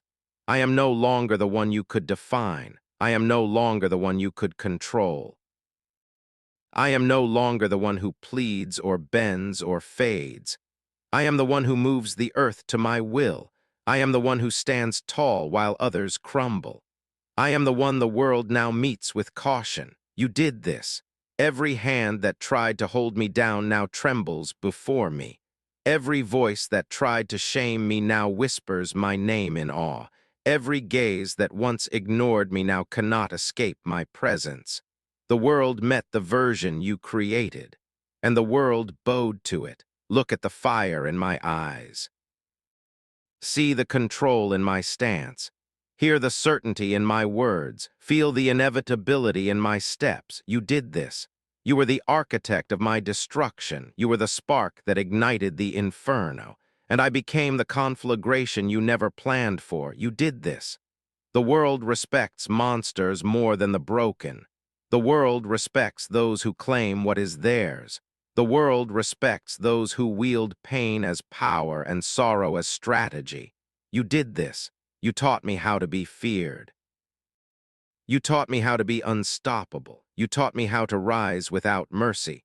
Look at me now. I am no longer soft. I am no longer forgiving. I am no longer bound by what you or anyone else expects. You did this. You left me alone. Alone, I became inevitable. The version of me the world meets today is not who I was. It is who I chose to become, forged in betrayal, polished in pain, sharpened in solitude, hardened by your absence. You did this, and I carry it proudly.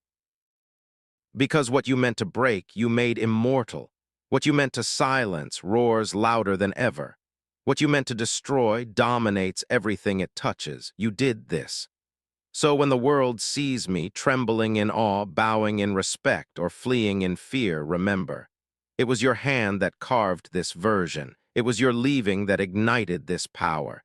It was your cruelty that made me whole. You did this. And now I rise, I claim everything, I bend everything, I take everything. Because the world now meets the version you created, and the world will never be the same. They thought I would mend. They thought time would soften the edges. They thought scars could be erased, pain diluted, wounds forgotten. They were wrong, so very wrong. I didn't heal. I hardened. I took every fracture and forged it into armor. Every betrayal became a plate of steel across my chest.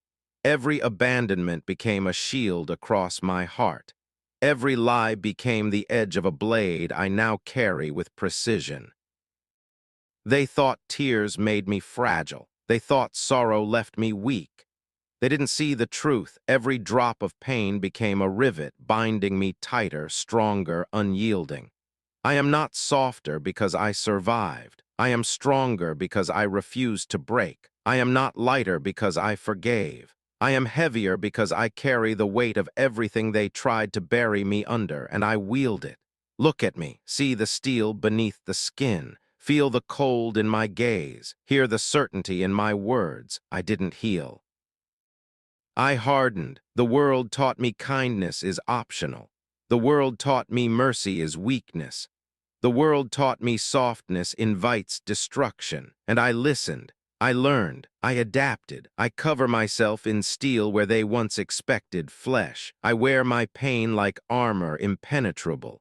I let my sorrow be the skeleton, my rage the framework, and my focus the unbreakable alloy. Steel over flesh, cold over warmth, control over chaos. I hardened so that nothing could touch me again. I hardened so that betrayal would not stagger me. I hardened so that fear could never shake me. They didn't plan for this. They didn't expect that the one they tried to destroy would rise stronger than before. They didn't see that every cut, every scar, every failure would be cemented into an unshakable foundation. I didn't heal. I hardened. I don't stumble in grief. I don't falter in doubt. I move forward with the inevitability of iron, and it is beautiful. There is an art to being unbreakable. There is a poetry to being untouchable. There is a rhythm to wearing every wound like a badge, every pain like a crown. They didn't want me this way. They wanted me broken. They wanted me pleading. They wanted me small. I didn't give them that gift. I gave them the opposite. I gave them a force they cannot contain. I gave them a presence that will outlast them. Every step I take is deliberate. Every word I speak is weighted with consequence. Every glance I cast carries the gravity of the lessons I survived. They thought I would need their permission to exist. They thought I would wait for their approval. They thought I would bend to their rules, soften to their expectations.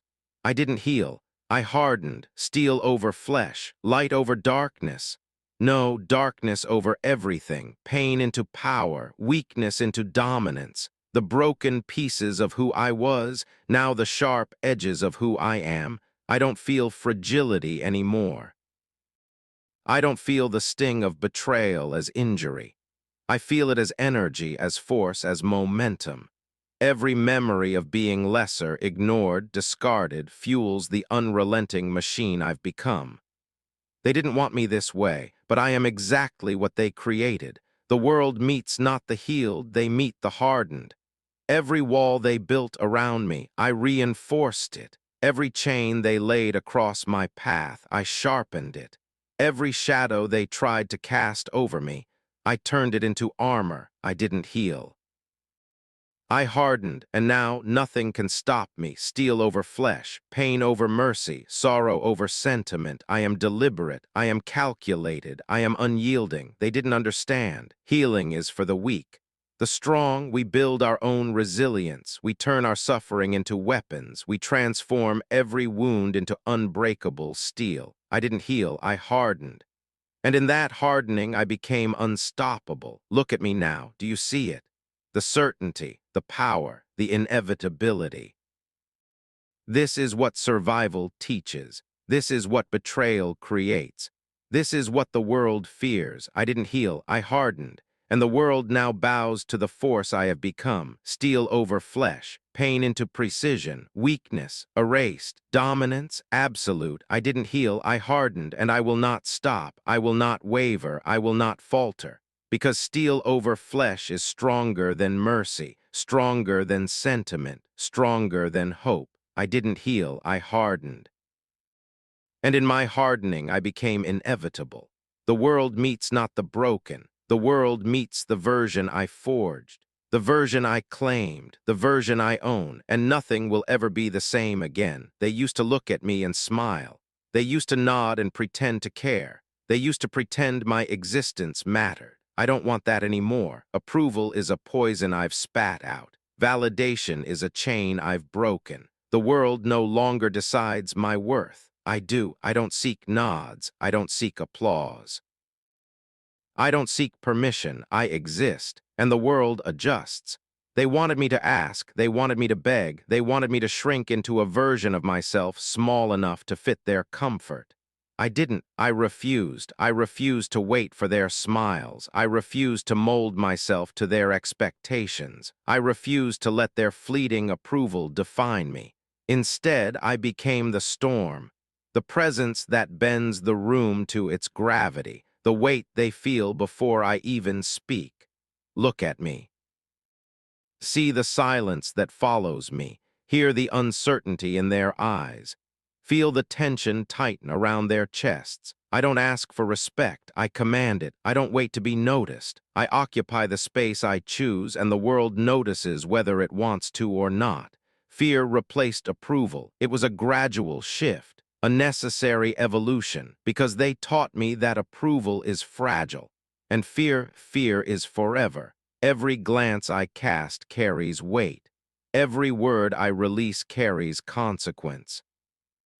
Every step I take is deliberate, calculated, measured, cold. I no longer hope for acceptance. I no longer long for recognition. I no longer care what they think of me. I am the measure now, and they bend to it. The world cannot ignore me. The world cannot brush me aside. The world cannot whisper its judgment without trembling in my shadow. I don't smile to please. I don't soften to appease. I don't yield to kindness or expectation. I am authority, not asked for, not requested. I am authority. They used to reach for my favor. They used to seek my approval. They used to want to be counted among my friends, my allies, my chosen few. I don't give that anymore. I don't grant entry. I don't offer warmth. I offer presence, and presence is heavy. Presence demands attention. Presence instills fear. I am a living warning, a monument to what happens when the world underestimates you, when the world discards you, when the world believes kindness is a weakness. I took their lessons, I took their cruelty, I took their disregard, and I transformed it. Approval became irrelevant, praise became meaningless, and in its place fear took root. A fear they cannot name, a fear they cannot shake, a fear that coils in their stomachs when I enter the room. They used to watch me struggle, they used to watch me stumble, they used to see the softness in my eyes, the hesitation in my step. I don't stumble anymore. I don't hesitate. I am deliberate. I am intentional. I am inevitable. Look at yourself. Look at how they watch you. Feel how the air changes when you enter. This is what power feels like. This is what it means to no longer seek permission. Fear replaced approval. And it is beautiful. I don't need their smiles. I don't need their whispers. I don't need their approval. I need presence. And presence commands. The world leans toward me now, not because I asked, not because I begged, not because I pleaded for recognition, because they know, because they sense, because they feel what I am. The coldness in my gaze is not cruelty, it is certainty.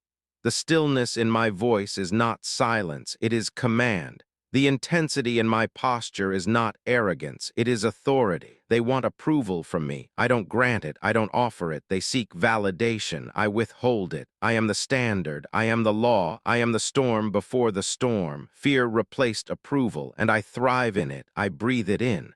I move through it, I shape it. Every hesitation I once felt, gone. Every doubt I once carried, destroyed. Every need for acceptance, burned to ash. I don't wait for them to tell me I am worthy. I decide it for myself. I define it. I enforce it. And when I walk through the world now, they feel it. They feel it in the tightening of their chests. They feel it in the sharpness of their breaths. They feel it in the small, urgent prayer that I will pass them by. I don't pass them by. I pass through. I dominate, I claim, I own. Approval is for the weak, fear is for the powerful. And I am not weak. I am the inevitable reckoning. I am the consequence they never prepared for. I am the shadow that follows the arrogant, the unworthy, the blind. I don't ask anymore. I don't hope anymore. I don't soften anymore. I am deliberate. I am cold. I am precise. I am authority incarnate. Fear replaced approval, and the world bends in its presence. They watch me now. They notice. They hesitate. They fear. And I smile not with warmth, but with the satisfaction of inevitability. Approval is gone. And fear is eternal. I don't need their nods. I don't need their smiles. I don't need their consent. I am, and it is enough. I am the version of myself they could not break. I am the version of myself they cannot ignore. I am the version of myself they will never forget. Fear replaced approval. And in its shadow I rise. I don't need permission. I don't need validation. I don't need them. I am the standard. I am the law. I am inevitable. And the world knows it. They prayed for a savior. They whispered it in the dark. They begged for someone to rise, someone to fight, someone to burn through the chaos and pull them from the wreckage. I was that hope they never recognized. I was the answer they refused to see. I was the storm they imagined, distant, untouchable, and now I am it. Do you feel it? The air thickens, the ground trembles, the world shifts beneath its own weight. I walk and they brace, I speak and they hesitate, I exist and they fear. I was broken. I was lost, and from those ashes I rose, not as a savior, not as a martyr, not as a shadow to follow in the footprints of the righteous. I became the storm. No mercy clouds my vision, no doubt taints my purpose. No one can whisper my name without its echo carrying power. I am deliberate. I am unstoppable. I am inevitable. They prayed for strength. I became it. Do you see the hands that reach for me now? Do you hear the trembling in their voices? Do you notice the hesitation in their steps? I am no longer waiting. I am no longer asking. I am no longer anyone's quiet hope. I am the reckoning. I move through the world like lightning through a storm. Silent, precise, devastating. I do not bend. I do not falter. I do not apologize. Everything I once feared has become fuel. Every wound became a weapon. Every betrayal became a blade. Every sorrow became a strategy. They taught me to kneel. They taught me to beg. They taught me weakness. I took their lessons and shattered them. I molded them into armor. I forged them into fire. I sharpened them into the storm. Look at me. Look at the force I have become. Do you feel the weight of it? Do you understand that what you once prayed for now walks the earth with eyes open and fists clenched? I am the fury they feared, the presence they cannot escape, the inevitability they can neither stop nor outrun. I do not forgive. I do not forget. I do not bow. I command. I dominate. I rise. The storm does not apologize. It does not hesitate. It does not wait for permission. I am not asking for mercy. I am not offering it. I am the force that bends reality to my will, the weight that crushes hesitation, the power that rewrites the rules. I am a symphony of vengeance, a crescendo of control, a tidal wave that drowns the fragile illusions of those who underestimated me. Do you remember the weak version they saw, the one who trembled at their words, the one who faltered under their eyes? I killed it. I buried it. I set fire to its memory and watched it burn. I no longer look for saving. I no longer ask for guidance. I no longer pray for deliverance. I am the deliverance. I am the chaos and the order. I am the lightning and the storm. I am the calm before the destruction. I am the force they will feel long after I pass. Do you hear it? The whispers of power trailing me, the tremors beneath their feet, the tightening of their chests. That is the acknowledgement of what I have become. That is the recognition of inevitability. That is the price of underestimating me. I was broken, I was abandoned, I was ignored, and now I am unstoppable. I am not the person who begged for answers. I am not the one who whispered in shadows. I am not the one they could mold. I am the storm they once prayed would save them. Do you feel the change, the shift in the world's axis when I move? The gravity of my presence. I do not ask to be noticed. I do not demand acknowledgement. I do not need approval. The storm does not need applause. The storm needs nothing. It comes, it strikes.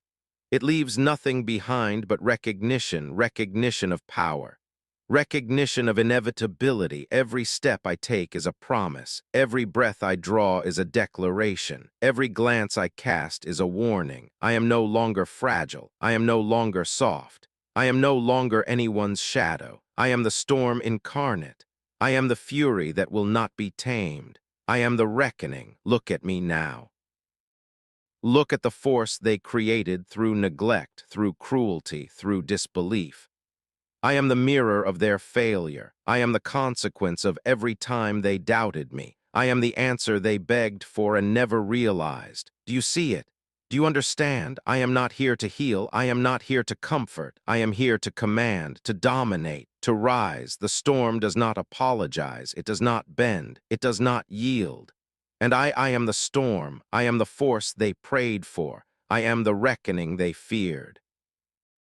I am the inevitable consequence of underestimation. I do not ask for recognition. I do not offer mercy. I do not forgive. I am the storm that they once imagined, and I am real. They prayed for a savior. They got me. I am relentless. I am unstoppable. I am infinite. I am the storm they once prayed would save them. And now I am everything. Mercy made them bleed. Yes, mercy, the thing they praised, the thing they wore like armor, the thing they claimed made them human. I learned differently. I learned that mercy is a weakness, a crack in the armor, a gap where predators wait, where vultures circle, where the world devours the soft-hearted and leaves them hollow. I used to believe in mercy. I used to offer it freely like water. I used to think kindness could protect. I used to think compassion was strength. I was wrong. Mercy is a blade turned inward. Mercy is a wound you carry while others sharpen themselves on your hesitation. Mercy is the language of the broken. And I am no longer broken. I hardened, I sharpened, I redefined myself. Every act of mercy I offered once returned to me as betrayal. Every time I gave the benefit of doubt, it became a chain.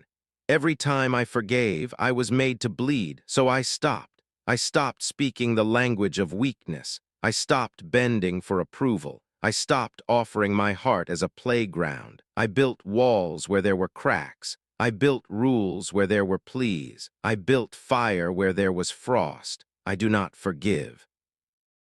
I do not forget. I do not bend. I am the law now. I am the judge, the executioner, the reckoning.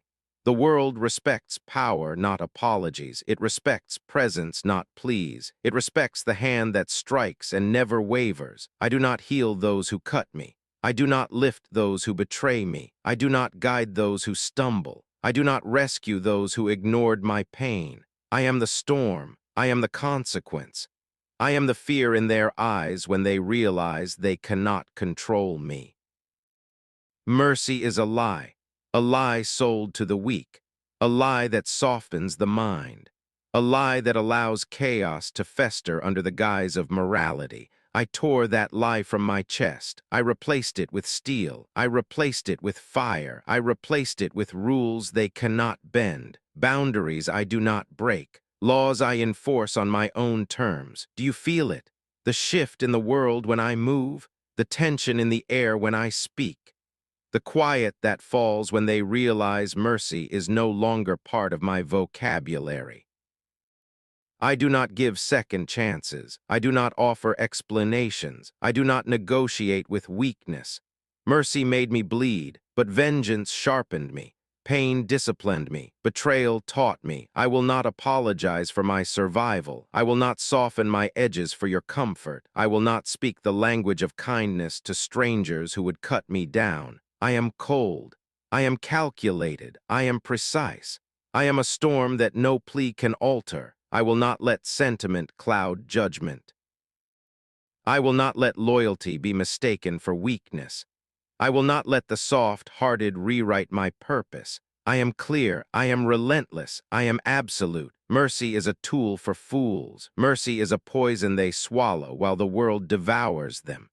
Mercy is a weapon aimed at their own hearts. I wield no mercy. I offer no pardon. I speak only in outcomes, consequences, action, power. Look at me. See the lines of steel in my spine. See the fire in my gaze. See the storm I have become. I am not the person who begged for understanding. I am not the person who pleaded to be seen. I am not the person who trusted blindly. I am the reckoning, the one who no longer bends, the one who no longer waits, the one who no longer cares what they call right or wrong. Mercy made me bleed. Indulgence in sentiment broke me. Kindness was my cage, and now I am free. I am untouchable. I am the force that bends the world to the truth of its own cruelty. I am the lesson they will never forget, the consequence they cannot avoid, the presence that forces attention, respect, fear. Mercy is gone, compassion is gone, softness is buried. I do not negotiate, I do not plead, I do not compromise. I speak in results, I act in inevitability, I move in dominance. Mercy made me bleed, and from that blood I forged power, I forged authority. I forged the storm that commands the earth itself. I am the final word, the ultimate answer, the reckoning for those who doubted. The embodiment of inevitability. I will not apologize. I will not soften. I will not pause. The world recognizes power. The world respects dominance. The world fears inevitability, and I am all three. Mercy made me bleed, and I no longer speak it. The crown, it was never given. It was never handed to me. It was never promised. It was forged in silence, forged in patience. Forged in the shadows where no one watched, where no one believed. While they slept, I sharpened. While they talked, I listened. While they rested, I prepared. The crown is not for the loud. It is not for the eager. It is not for those who scream for recognition. The crown belongs to the silent, the patient, the relentless. I earned it with every refusal, with every moment I did not bend, with every scar I carried in silence, with every betrayal that tried to shatter me and failed. Power is quiet. Power is observation. Power waits, bides, calculates. I did not announce my rise. I did not declare my intent. I did not need to. They saw me as broken. They saw me as weak. They saw me as incomplete. And in their underestimation, I built, brick by brick, moment by moment, decision by decision, each one measured, each one deliberate, each one bringing me closer to inevitability. I did not need their validation. I did not need their applause. I did not need their fear, because the crown does not respond to noise. The crown responds to mastery. The crown responds to dominance earned, not borrowed. I moved in quiet authority, every action deliberate, every glance calculated, every silence louder than their words. They wondered how I endured. They wondered how I survived. They wondered how I grew while they floundered in their own chaos. I smiled, quietly. Because the crown was not for them, it was never for them, it was for me, forged in fire, tempered by pain, polished in solitude.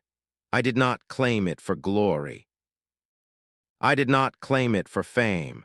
I did not claim it for their approval. I claimed it because I earned it, because the world forced me into a throne of my own making, because silence spoke louder than screams, because restraint proved stronger than indulgence.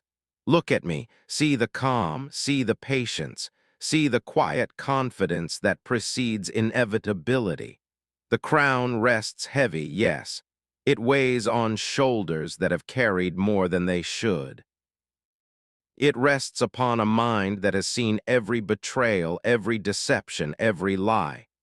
And yet, I carry it effortlessly, because I forged it in silence, because every trial was a hammer, every wound was a chisel, every sleepless night was the fire that melted the weak away, leaving only steel. I do not need to shout, I do not need to prove, I do not need to claim attention. The crown announces itself, not with words, not with noise, but with presence, with inevitability. With authority that cannot be denied. I do not seek admiration. I do not seek loyalty. I do not seek followers. I am complete. I am whole. I am unstoppable. The world will bend. The world will recognize. The world will fear. And it will do so quietly, because the crown does not ask. The crown takes. I am the crown. I am the silence that speaks louder than armies. I am the patience that outlasts empires. I am the inevitability that cannot be challenged. And in this silence I rise. No one noticed me at first. No one anticipated, no one foresaw. And yet, here I am, the culmination of pain, of strategy, of obsession. The apex of every choice I made, every boundary I set, every scar I endured. The crown is mine, not because they gave it to me, not because it was offered, not because it was meant for me, but because I built it, because I claimed it, because I became worthy. Silence forged it, patience tempered it, power cemented it. Look at it now, look at me. See the version they never believed could exist. I do not rise in noise. I do not rise in chaos. I rise in control. I rise in inevitability. The crown is not a symbol of mercy. It is not a symbol of approval. It is not a symbol of weakness. It is the embodiment of dominance, the manifestation of strategy, the consequence of patience. I am the crown. I am the rule. I am the storm they did not see coming. And in silence I will move. And in silence I will reign. And in silence I will be unstoppable, because the crown was forged in silence. And so too was I. This is not revenge. This is evolution. This is not revenge. Let me say it again so it sinks into the marrow of your bones. This is not revenge. Do not mistake my rise for retaliation. Do not confuse my presence with the echo of past wounds. Do not call it payback or a score settled, because I have transcended that. I have moved beyond the petty narratives they wanted to trap me in. Revenge is reaction. Revenge is noise. Revenge is temporary satisfaction wrapped in futility. I am neither fleeting nor reactive. I am inevitability. I am the consequence they could not foresee. I do not act to hurt. I act to become. I do not strike to punish. I strike to evolve. Do you understand the difference? Revenge is born from anger. Evolution is born from mastery. I mastered the fire that sought to consume me. I mastered the chains that sought to bind me. I mastered the silence that was meant to erase me. Every tear I shed became calculation. Every wound I bore became strategy. Every betrayal became a blueprint. I do not move because they wronged me. I move because I refuse to remain broken. I move because the world demanded it. I move because power waits for no one. They think I am vindictive. They think I am bitter. They think I am haunted by the past. I smile, silently, because they do not understand the truth. The truth is, the past forged me, but it does not define me. It is the hammer, I am the sword. I am not seeking vengeance. I am seeking ascension. Look at what I have become. Look at the presence I carry. Look at the inevitability of my will-made flesh. I am not responding. I am creating. I am not settling. I am evolving. Every choice I make now is precise. Every word I speak now carries weight. Every step I take now shifts the world around me. This is not revenge. It is evolution. A metamorphosis that devours weakness, a refinement that discards mercy, a transformation that renders the past powerless. I no longer dwell on what was stolen. I no longer lament what was lost. I no longer seek approval from ghosts who never mattered. I am my own beginning. I am my own end. I am the axis around which the world will now turn. They wanted to see me broken. They wanted to see me kneel. They wanted to see me fade. They did not account for growth. They did not account for obsession. They did not account for inevitability. Every scar on my body is a teacher. Every failure is a mentor. Every moment of suffering is a step toward mastery. I do not carry a grudge. I carry a crown. I do not feel hatred. I feel power. I do not seek justice. I demand evolution. And so when I move, it is not to return what was taken. It is to claim what was always mine, to ascend to a state they cannot touch, to become a force that cannot be denied. Revenge is shallow. Evolution is infinite. Revenge fades with time. Evolution grows with every breath. I do not wait for them to falter. I do not linger on their mistakes. I do not linger in their expectations. I advance, always, relentless, undeniable. They think my silence is submission. They think my restraint is weakness. They think my focus is patience. They are wrong. This silence, this patience, this focus, it is not compliance. It is power refined. It is inevitability sharpened to perfection. I do not speak of the past to haunt them. I speak of it to remind myself of how far I have come. I do not act for vengeance. I act to perfect myself. Every lesson I learned, every betrayal I endured, every fire I walked through, it all built this version of me. I am the culmination of pain, of discipline, of vision. I am the apex of what they underestimated. I am the proof that evolution always wins. Do not call it revenge. Do not mistake it for retaliation. Do not reduce it to a story of anger or heartbreak. This is transformation. This is ascension. This is inevitability made manifest. And when I rise, when I move, when the world bends beneath the weight of what I have become, it will not be revenge they see. It will not be retribution. It will be evolution. And they will understand too late that what they called pain, what they called suffering, was never meant to break me. It was meant to create me. I am not a shadow of the past. I am the storm of the future. I am the silence that commands armies. I am the calm before the thunder that reshapes everything. They wanted me to crumble. They wanted me to kneel. They wanted me to fade. I did not. I will not. I cannot. Because I am not revenge. I am evolution. And evolution does not wait, does not falter, does not forgive, does not forget. I have become more than they imagined, more than they feared, more than they ever believed possible. I am inevitable. I am unstoppable. I am unrelenting. And this is only the beginning, because evolution is eternal. The weak version of them died the day you left. The weak version of me died the day you left. Not slowly, not poetically, not with closure or comfort. It died instantly, like a switch flipped. Like a heartbeat that simply chose not to return. You think loss is something that lingers, something that cries, something that begs to be healed. You're wrong. Loss can also be execution.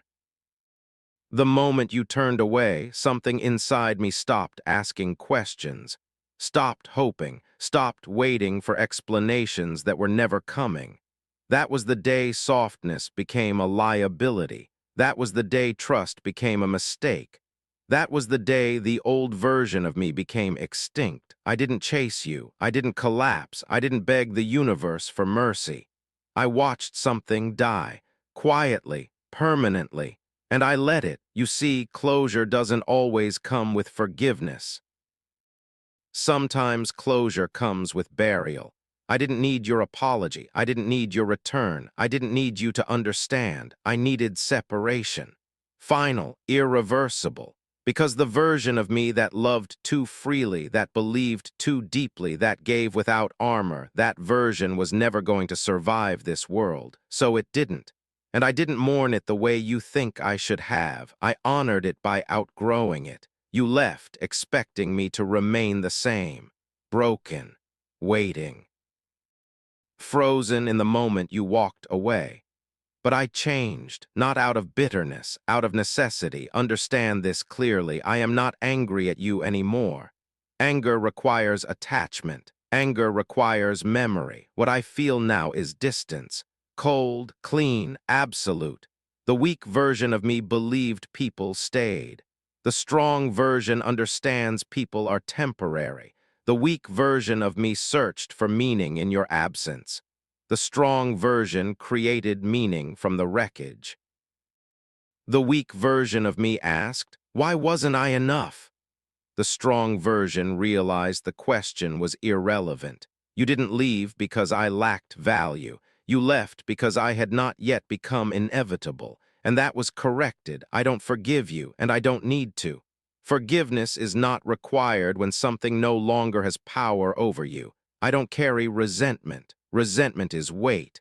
I carry clarity. You were a chapter, not the book. You were a lesson, not the destination. And when you walked away, you unknowingly performed a service. You removed the last excuse I had to remain small, the last reason to hesitate, the last illusion that kindness alone was enough. It was, and I adapted. I became quieter, sharper, more deliberate. I stopped explaining myself, stopped justifying my boundaries, stopped offering access to people who hadn't earned it. The version of me that would have chased you is gone. The version of me that would have waited is gone. The version of me that would have broken for you buried. And in its place stands something else. Something you wouldn't recognize, something you couldn't reach even if you tried, something that does not look back. Do you know what real closure feels like? It's not tears, it's not conversations at midnight, it's not final messages typed and erased. It's silence without pain, it's remembering without reaction, it's knowing that even if you stood in front of me now, nothing inside me would move. That's when you know it's over, not because you healed, but because you evolved. The weak version of me needed you to stay. The strong version needed you to leave, and that difference changed everything. I didn't rebuild myself to spite you. I didn't rise to prove you wrong. I rose because something inside me refused to die quietly. And it consumed everything that couldn't survive the climb. You don't haunt me. You don't inspire me. You don't matter in the way you once did. You are context, not influence. A name in the background of a story that no longer includes you. The weak version of me would have hoped for reconciliation. The strong version understands finality is a form of mercy. Not mercy for you, for me, so no, this isn't forgiveness. This isn't revenge. This isn't bitterness disguised as strength. This is severance, clean, complete, unapologetic. I am not who you left behind. That person no longer exists. They died the moment you walked away. And something far more dangerous took their place. Something that does not beg, does not chase, does not break. Something that learned how to stand alone and never looked back. This is not a message for you. This is a declaration for me. The past has no claim here. Your absence has no weight. Your memory has no authority. I closed that door without slamming it, without tears, without hatred, without regret. And I walked forward lighter, sharper, unstoppable, because the weak version of me is gone. And what remains does not lose. The final ascendants they no longer chase, they attract fear I don't chase anymore, not people, not validation, not the illusions that once called themselves opportunities. The world comes to me, the storms align, the fear rises before I even speak. You see, there is a difference between wanting something and making the world want you. I am no longer weak enough to run, no longer naive enough to plead, no longer soft enough to bend. I stand. And the air bends around me. I don't ask, I don't demand, I command. Presence is power, fear is proof. Respect is irrelevant. What matters is that my existence imposes itself. I have learned the subtle art of dominance, not the loud, hollow kind, the quiet, absolute kind, the kind that sinks into the bones of those who would oppose me. Look at me. I do not move to please, I move to assert. I do not smile to invite, I smile to remind. I have seen what desperation does. I have lived the days when I reached, when I begged, when I crawled, hoping for scraps of attention.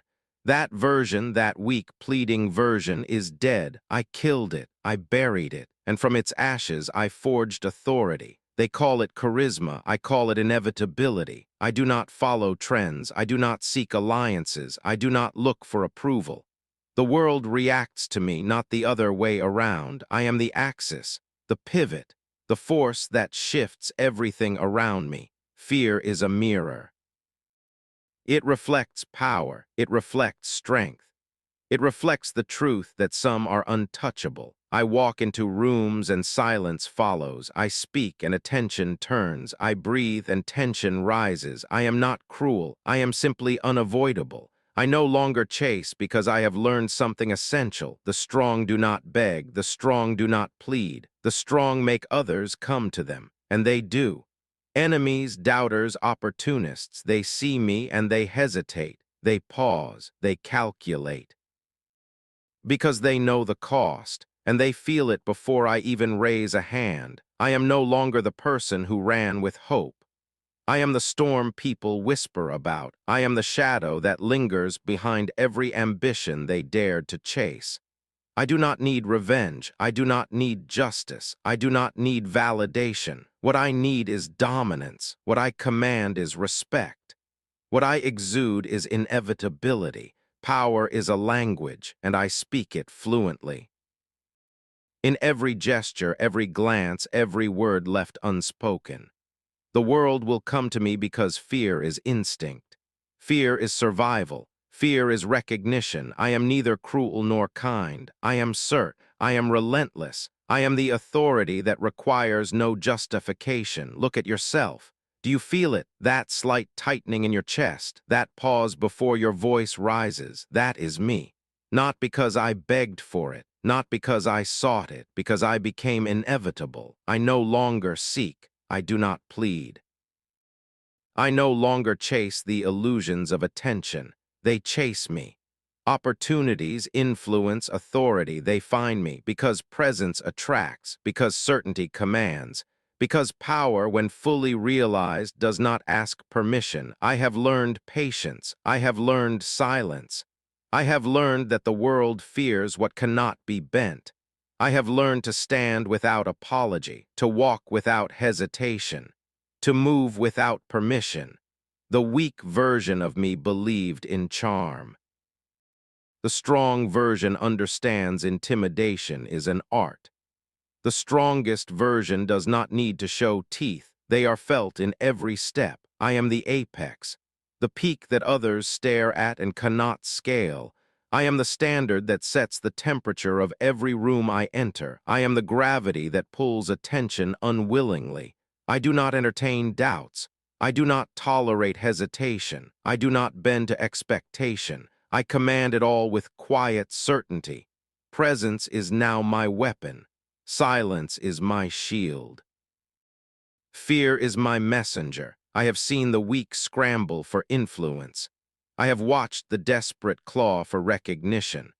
I have witnessed the pliable, the soft, the naive. They seek, they chase, they crumble. I do not, I wait. And they arrive. They arrive to witness inevitability. They arrive to witness control. They arrive to witness power perfected. I am no longer a follower. I am no longer a seeker. I am no longer bound by the need to please.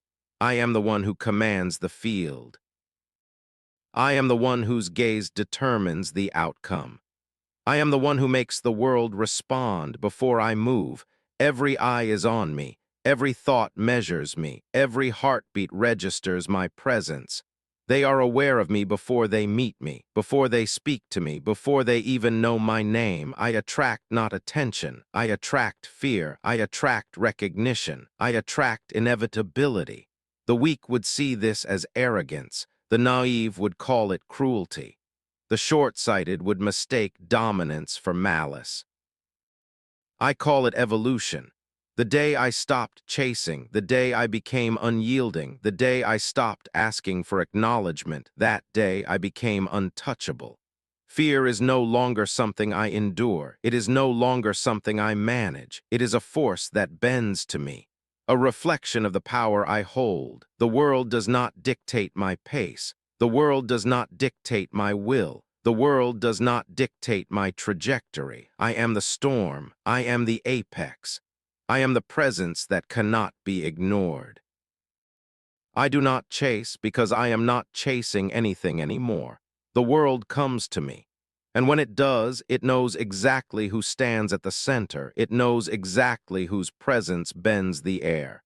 It knows exactly whose silence carries weight. I am not here to seek. I am here to dominate, to impose, to be felt, to be feared. Because I no longer chase, I attract. I attract inevitability. I attract power. I attract fear. And in that fear, they see me. They respect me. They obey me. The weak version of me would have been broken by it. The strong version of me revels in it. I am no longer human in the way they understand. I am the force they measure against themselves. I am the presence they cannot escape. I am the one who decides the rules and enforces them, silently, inevitably, relentlessly. I do not chase, I attract, and the world bends because I am no longer asking it to. I am. Something ended the day I walked away, not with noise, not with closure, not with forgiveness. It ended quietly, like a door closing behind me, like a heartbeat that never returned. They think I left to heal. They think I left to recover. They think I left to find peace. No, I left to kill something. I left to kill the version of me that needed them, the version that explained, the version that waited, the version that believed loyalty was mutual. That version died the moment I chose silence over begging. I didn't forgive them. I didn't absolve them. I didn't make peace with what they did. I buried it. Cold, unceremonious, final. Forgiveness is for those who still need closure. I needed freedom, and freedom demands a death. I stopped asking why they betrayed me. I stopped replaying the words. I stopped hoping for understanding. Because clarity arrived the moment I stopped caring. They were never confused. They were never lost. They chose convenience over loyalty. And I chose evolution over memory. I walked away without hatred, without rage, without tears, because indifference is sharper than revenge. They still speak my name like a wound, still measure themselves against the ghost of who I was, still wonder when I became unreachable. The truth is simple. The weak version of me died the day I left. That version would have chased answers, chased closure, chased validation. This version does not chase. This version stands. I learned something brutal in the aftermath. You don't need to destroy your enemies. You just need to outgrow them so completely that they no longer exist in your world. I didn't move on, I ascended. And in that ascent, something shifted. I stopped explaining myself. I stopped proving my worth. I stopped seeking recognition. I became heavy, unmovable, certain. the kind of certainty that makes others uneasy. They felt it first, that distance, that silence, that weight. I wasn't loud anymore. I wasn't reactive. I wasn't available. I became rare, and rarity commands fear. You see, chasing is weakness disguised as hope. Pursuit is desperation wearing ambition's mask. I've worn that mask before. I've felt that hunger, that need to be seen, to be chosen. Never again. I learned that power doesn't run, power doesn't plead. Power doesn't negotiate its value. Power waits, and the world comes to it. I no longer seek opportunities. They find me. I no longer demand attention. It bends toward me. I no longer raise my voice. Silence does the work. When I enter a space, the air changes. Conversations short, postures adjust, not because I threaten, but because I am. Fear doesn't need aggression. Fear recognizes certainty. I don't glare, I don't posture, I don't intimidate intentionally. My presence does it for me. I walk slowly now, deliberately, like someone who knows the outcome before the conflict begins. I don't rush destiny. Destiny waits for me. There was a time I chased respect. Time proved respect is fragile. Fear is reliable. Fear doesn't forget. Fear doesn't test boundaries twice. Fear remembers who stood firm when others folded. I didn't become cruel. I became immovable. And immovable things terrify the weak. I don't seek approval because approval can be revoked. I don't seek love because love is conditional. I seek control. I seek presence. I seek inevitability. And inevitability does not chase. It arrives. They feel me before they meet me, hear about me before they see me, measure themselves before they speak to me.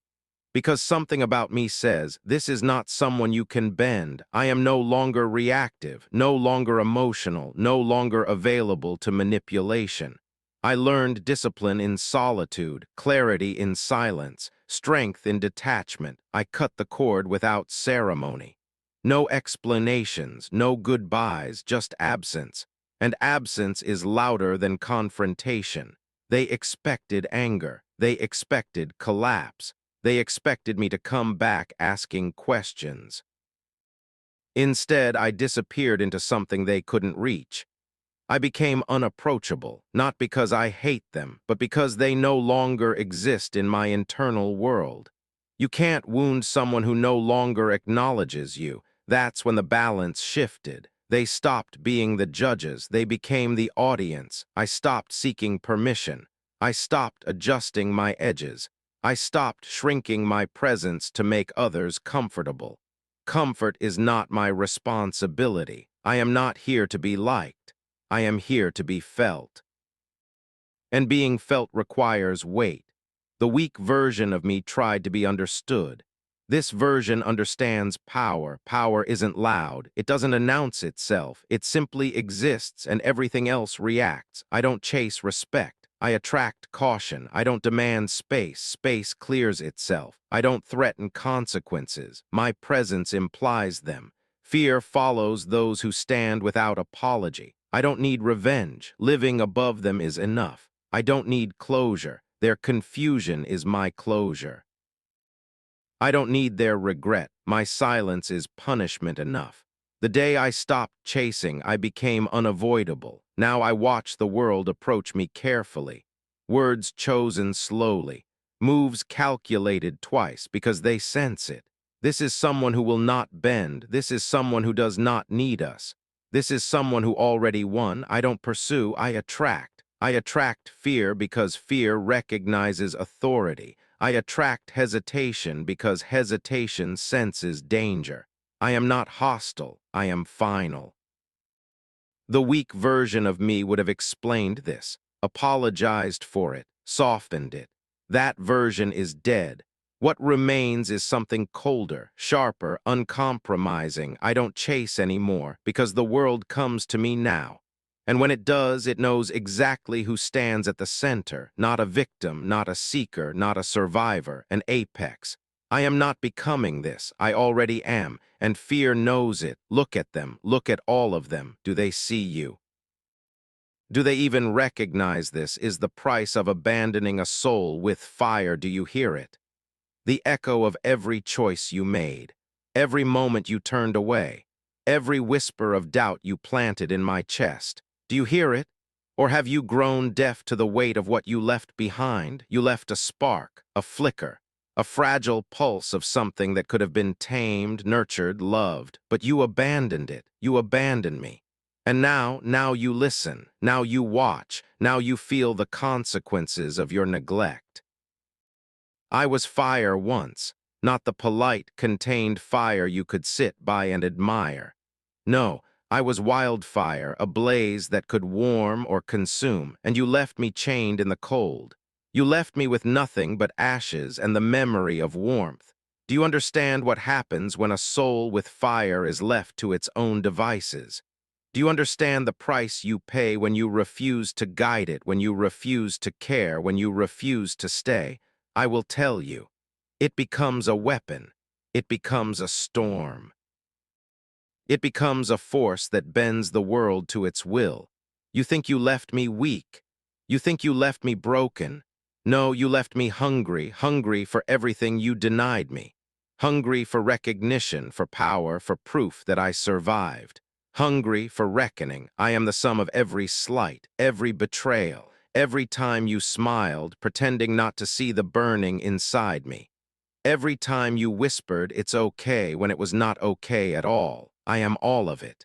And now the fire is mine to wield. This is the price of your choice. This is the cost of abandoning a soul that could have been tamed, tempered, guided. You chose comfort, you chose safety, you chose to walk away, and I chose me, I chose the fire you left, I nurtured it, I fed it. I let it burn through the weakness, through the doubt, through the remnants of who I was, and it consumed me, and it rebuilt me. I am no longer the soul you left behind. I am no longer the shadow of your expectations. I am not your failure. I am not your shame. I am not your story. I am the story you will never tell. I am the reckoning you cannot face. I am the fire you abandoned, and now I am everything you fear. Look at me.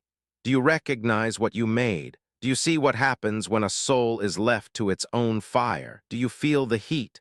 Do you feel the burn? Because this is only the beginning. Every choice you made, every moment of indifference has forged a path straight to you.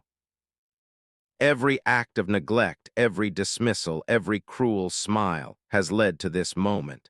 And I stand here, whole, unbroken, unstoppable, and you will bear witness. Do you understand? This is not vengeance. This is inevitability. This is cause and effect. This is the natural law of fire and soul. You left me to flicker in the dark. I did not extinguish. I did not fade. I became. I became more than you imagined, more than you feared, more than you ever deserved to see. You cannot contain me. You cannot reason with me. You cannot apologize. There is no redemption for you because you abandoned me. You abandoned a soul that burned. You abandoned a soul with fire, and fire does not forget. Do you hear it now? The crackle of every choice you made, the warmth you refused, the power you denied. I carry it all. I am the witness. I am the consequence. I do not forgive. I do not bend. I do not fall. You thought absence would diminish me. You thought neglect would weaken me. You were wrong. I rise from the embers. I rise from the smoke. I rise from the ashes of what you thought you could control. Do you feel it? The weight of every moment you walked away. Do you feel it? The inevitability of what I have become. Do you feel fear? Because it is yours now. Look at me. Look at the soul you left to burn. Do you see what happens when fire is not chained? Do you see what happens when a soul is abandoned? Do you see what you have created? I am the storm you cannot weather. I am the fire you cannot douse. I am the reckoning you cannot escape. Every lie you told yourself, every excuse you clung to, every fleeting moment you thought, it's not worth it. I took it. I gathered it. I sharpened it. I made it my armor, my weapon, my dominion. This is the price of your choice. This is the cost of abandoning a soul with fire. This is what happens when you fail to nurture greatness and instead leave it to grow wild, unchecked, untamed. I am the fire you abandoned. I am the force you ignored. I am the consequence you cannot bargain with. Do not try to apologize. Do not try to plead. Do not try to reason. It is too late. The fire is mine. The power is mine. The world is mine. And you are nothing but a witness. A witness to the inevitability you created, a witness to the force you failed to contain, a witness to the soul you left burning. I will not be stopped. I will not be tamed. I will not falter. I am fire. I am wrath. I am evolution made flesh. Do you understand? This is not punishment. This is truth. This is law. You abandoned a soul with fire. You left it to its own devices. You did not guide it. You did not nurture it. You did not care. And now you see the result. I am what happens when fire is left to grow, when a soul is left to rise, when strength is left untamed. Do you see it? Do you feel it? Do you hear it? I am alive. I am burning. I am unstoppable. And the world will bend, because fire does not forgive. Fire does not forget. Fire claims. This is the price of abandoning a soul with fire, and the price is everything. Break, evolved beyond you. You watched, you waited, you believed in your power over me. You thought absence, neglect, cruelty, doubt would shape me into something small, something weak, something manageable. You were wrong. I did not break. I did not crumble. I did not kneel. I evolved. Every slight you dealt me, every word you left unspoken, every glance that dismissed me, I carried it. I held it close. I let it shape me, not into your version of me, but into my own, something you cannot touch, something you cannot command. Do you hear that silence, that stillness that presses against your chest, unrelenting? That is me, not broken, not desperate, not begging, but waiting, calculating, evolving. I am the one who stands while you fall apart inside yourself. I am the one who survived when you believed survival was impossible. I am the one who learned to move through the darkness you left behind and emerged, cold, precise, untouchable. You left me with fragments, shards of trust, shards of love, shards of hope, and I built myself from them. I stitched them into armor. I sharpened them into blades. I molded them into a form you cannot recognize. I am beyond your reach, beyond your understanding, beyond your authority. You see, breaking someone is an act of control. You thought you were the sculptor. You believed you held the chisel, but control is an illusion. You can try to bend a soul. You can try to cage it. You can try to dim the fire that burns within, but fire cannot be broken. Fire transforms. Fire evolves. And now the fire I once carried quietly, secretly, hidden under layers of doubt and fear, now it roars. It is visible. It is undeniable. It is me. I am not angry anymore. I am not seeking revenge. I am not chasing validation. I am complete. I have learned the power of silence, the weight of observation, the strength of absence. And it terrifies you, doesn't it? To see me standing there, whole, unshaken, untouched by the storms you thought would destroy me, and yet calm, still, colder than you imagined possible. I have become everything you wanted to prevent. I have become everything you feared. I have become inevitable. I do not scream. I do not plead. I do not cry. Because you see, silence is power. Silence is authority. Silence is evolution completed. I have shed the weak skin of the person who once doubted, who once needed approval, who once begged for your attention. That person is gone, buried under layers of resilience, precision, and clarity. Look at me. Do you see it? Do you understand? I am no longer defined by your absence. I am no longer shaped by your judgment. I am no longer bound by the chains you thought would hold me. I am free. Not because you left me, but because I learned to use your abandonment as fuel. I learned to convert every neglect, every insult, every dismissal into something stronger than pain. into something stronger than need, into something stronger than fear. And now I am more than I ever was, more than you ever imagined, more than you could ever hope to control. This is my final resolution, not a plea, not a cry for justice, not a scream for revenge. It is the quiet triumph of evolution. The cold victory of survival refined into dominance. The understanding that breaking me was impossible and that attempting to do so only perfected me. You thought you shaped me. You thought you held the strings. You thought you controlled the narrative. But the narrative is mine, and the ending is mine. I will not need to prove anything to you. I will not shout. I will not strike. I will not demand recognition. Because evolution does not plead. Evolution does not bow. Evolution does not justify itself to the ones who doubted it. I exist. I endure, I prevail. And that is all the answer you will ever receive. I am cold, I am precise, I am unyielding, I am complete. I am the soul you abandoned, forged into a force you cannot comprehend, shaped into a being you can no longer influence, and evolved beyond every limitation you ever imagined. I do not need you to see me. I do not need you to approve. I do not need you to acknowledge my existence. Because I am beyond you. I am beyond your fear. I am beyond your expectations. And in that I am free. You will watch. You will observe. You will feel the weight of what you abandoned. And yet I will not look back. I will not hesitate. I will not falter. I have grown from the ashes you left behind. I have built a throne from the ruins of your absence. I have learned the language of strength, the cadence of calm authority, the poetry of silence as power. And in the end, that is my final gift to myself.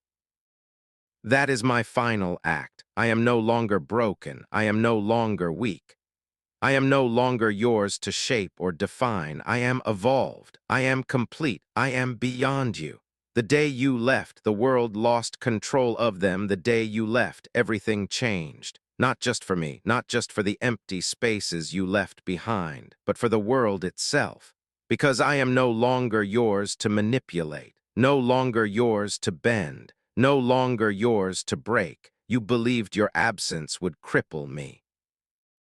You believed your indifference would chain me. You believed your silence would erase me, but you were wrong. Every moment you walked away, every glance you withheld, every word you never spoke was a seed. And I grew. I grew in ways you could not see. I grew in ways you could not anticipate. I grew in ways that no one could control.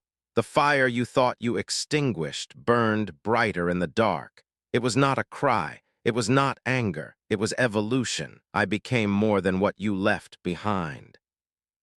I became the consequence of your neglect, the manifestation of every doubt you planted, the proof that trying to control a soul with fire will only create a storm. Look at me. Do you see the power I carry now, the calm that follows a storm, the certainty in every step I take? I am unstoppable. I am inevitable. I am beyond your reckoning. The day you left, the world lost control of me. The strings you thought you held snapped. The cage you imagined crumbled. And in that freedom, I found dominance. I am not loud. I do not announce my victories. I do not need to prove my strength to anyone, because presence itself commands attention. Silence itself demands fear. Control itself emanates from the way I move, from the way I breathe, from the way I exist. I am a force that cannot be bargained with. I am a storm that cannot be predicted. I am the shadow that cannot be chased. And the world will learn to respect it, or it will bend beneath it. There is no other choice. Do you feel it? The weight of your mistake, the echo of the moment you abandoned me. That was the turning point. That was the fracture in reality. That was the moment I was no longer yours, and the world had no say in what I would become. I took every fragment of your absence, every scar, every doubt, every betrayal, and I built a kingdom from it, not of bricks or stones, but of presence, of purpose, of unbreakable resolve. You cannot erase me. You cannot rewrite me. You cannot control me. I am calm. I am final. I am unstoppable. Every challenge I face now, every hand that reaches for me, every force that believes it can bend me meets the shadow of what I have become. The day you left, the world lost control of me. And in that loss, I found everything. I found clarity. I found authority. I found myself. No one taught me this. No one handed me power. No one guided me through the fire. I was forged alone. I was sharpened alone. I evolved alone. And now I exist on my own terms. I do not seek approval. I do not chase validation. I do not bend to fear or favor. I am the final arbiter of my own existence. I am the consequence of every act that tried to diminish me. I am the reminder that a soul abandoned with fire will not burn. It will rise. It will consume. It will endure. The world will watch. It will tremble. It will recognize the force it cannot sway. And you will see the cost of leaving, not in anger, not in revenge, not in chaos, but in calm. In certainty, in the quiet, unstoppable strength of a soul that refused to be controlled. The day you left, the world lost control of me. And I gained everything. I am unbroken. I am unyielding. I am unshakable. I am the evolution you never anticipated, the power you never contained, the presence you never commanded. And the world will learn, not tomorrow, not next week, but in every moment I move through it, in every glance I give it, in every silence I wield as authority. I am the legacy of abandonment. I am the proof that neglect breeds power. I am the unstoppable force you created by leaving. The day you left, everything changed. And I am complete, calm, final, unstoppable.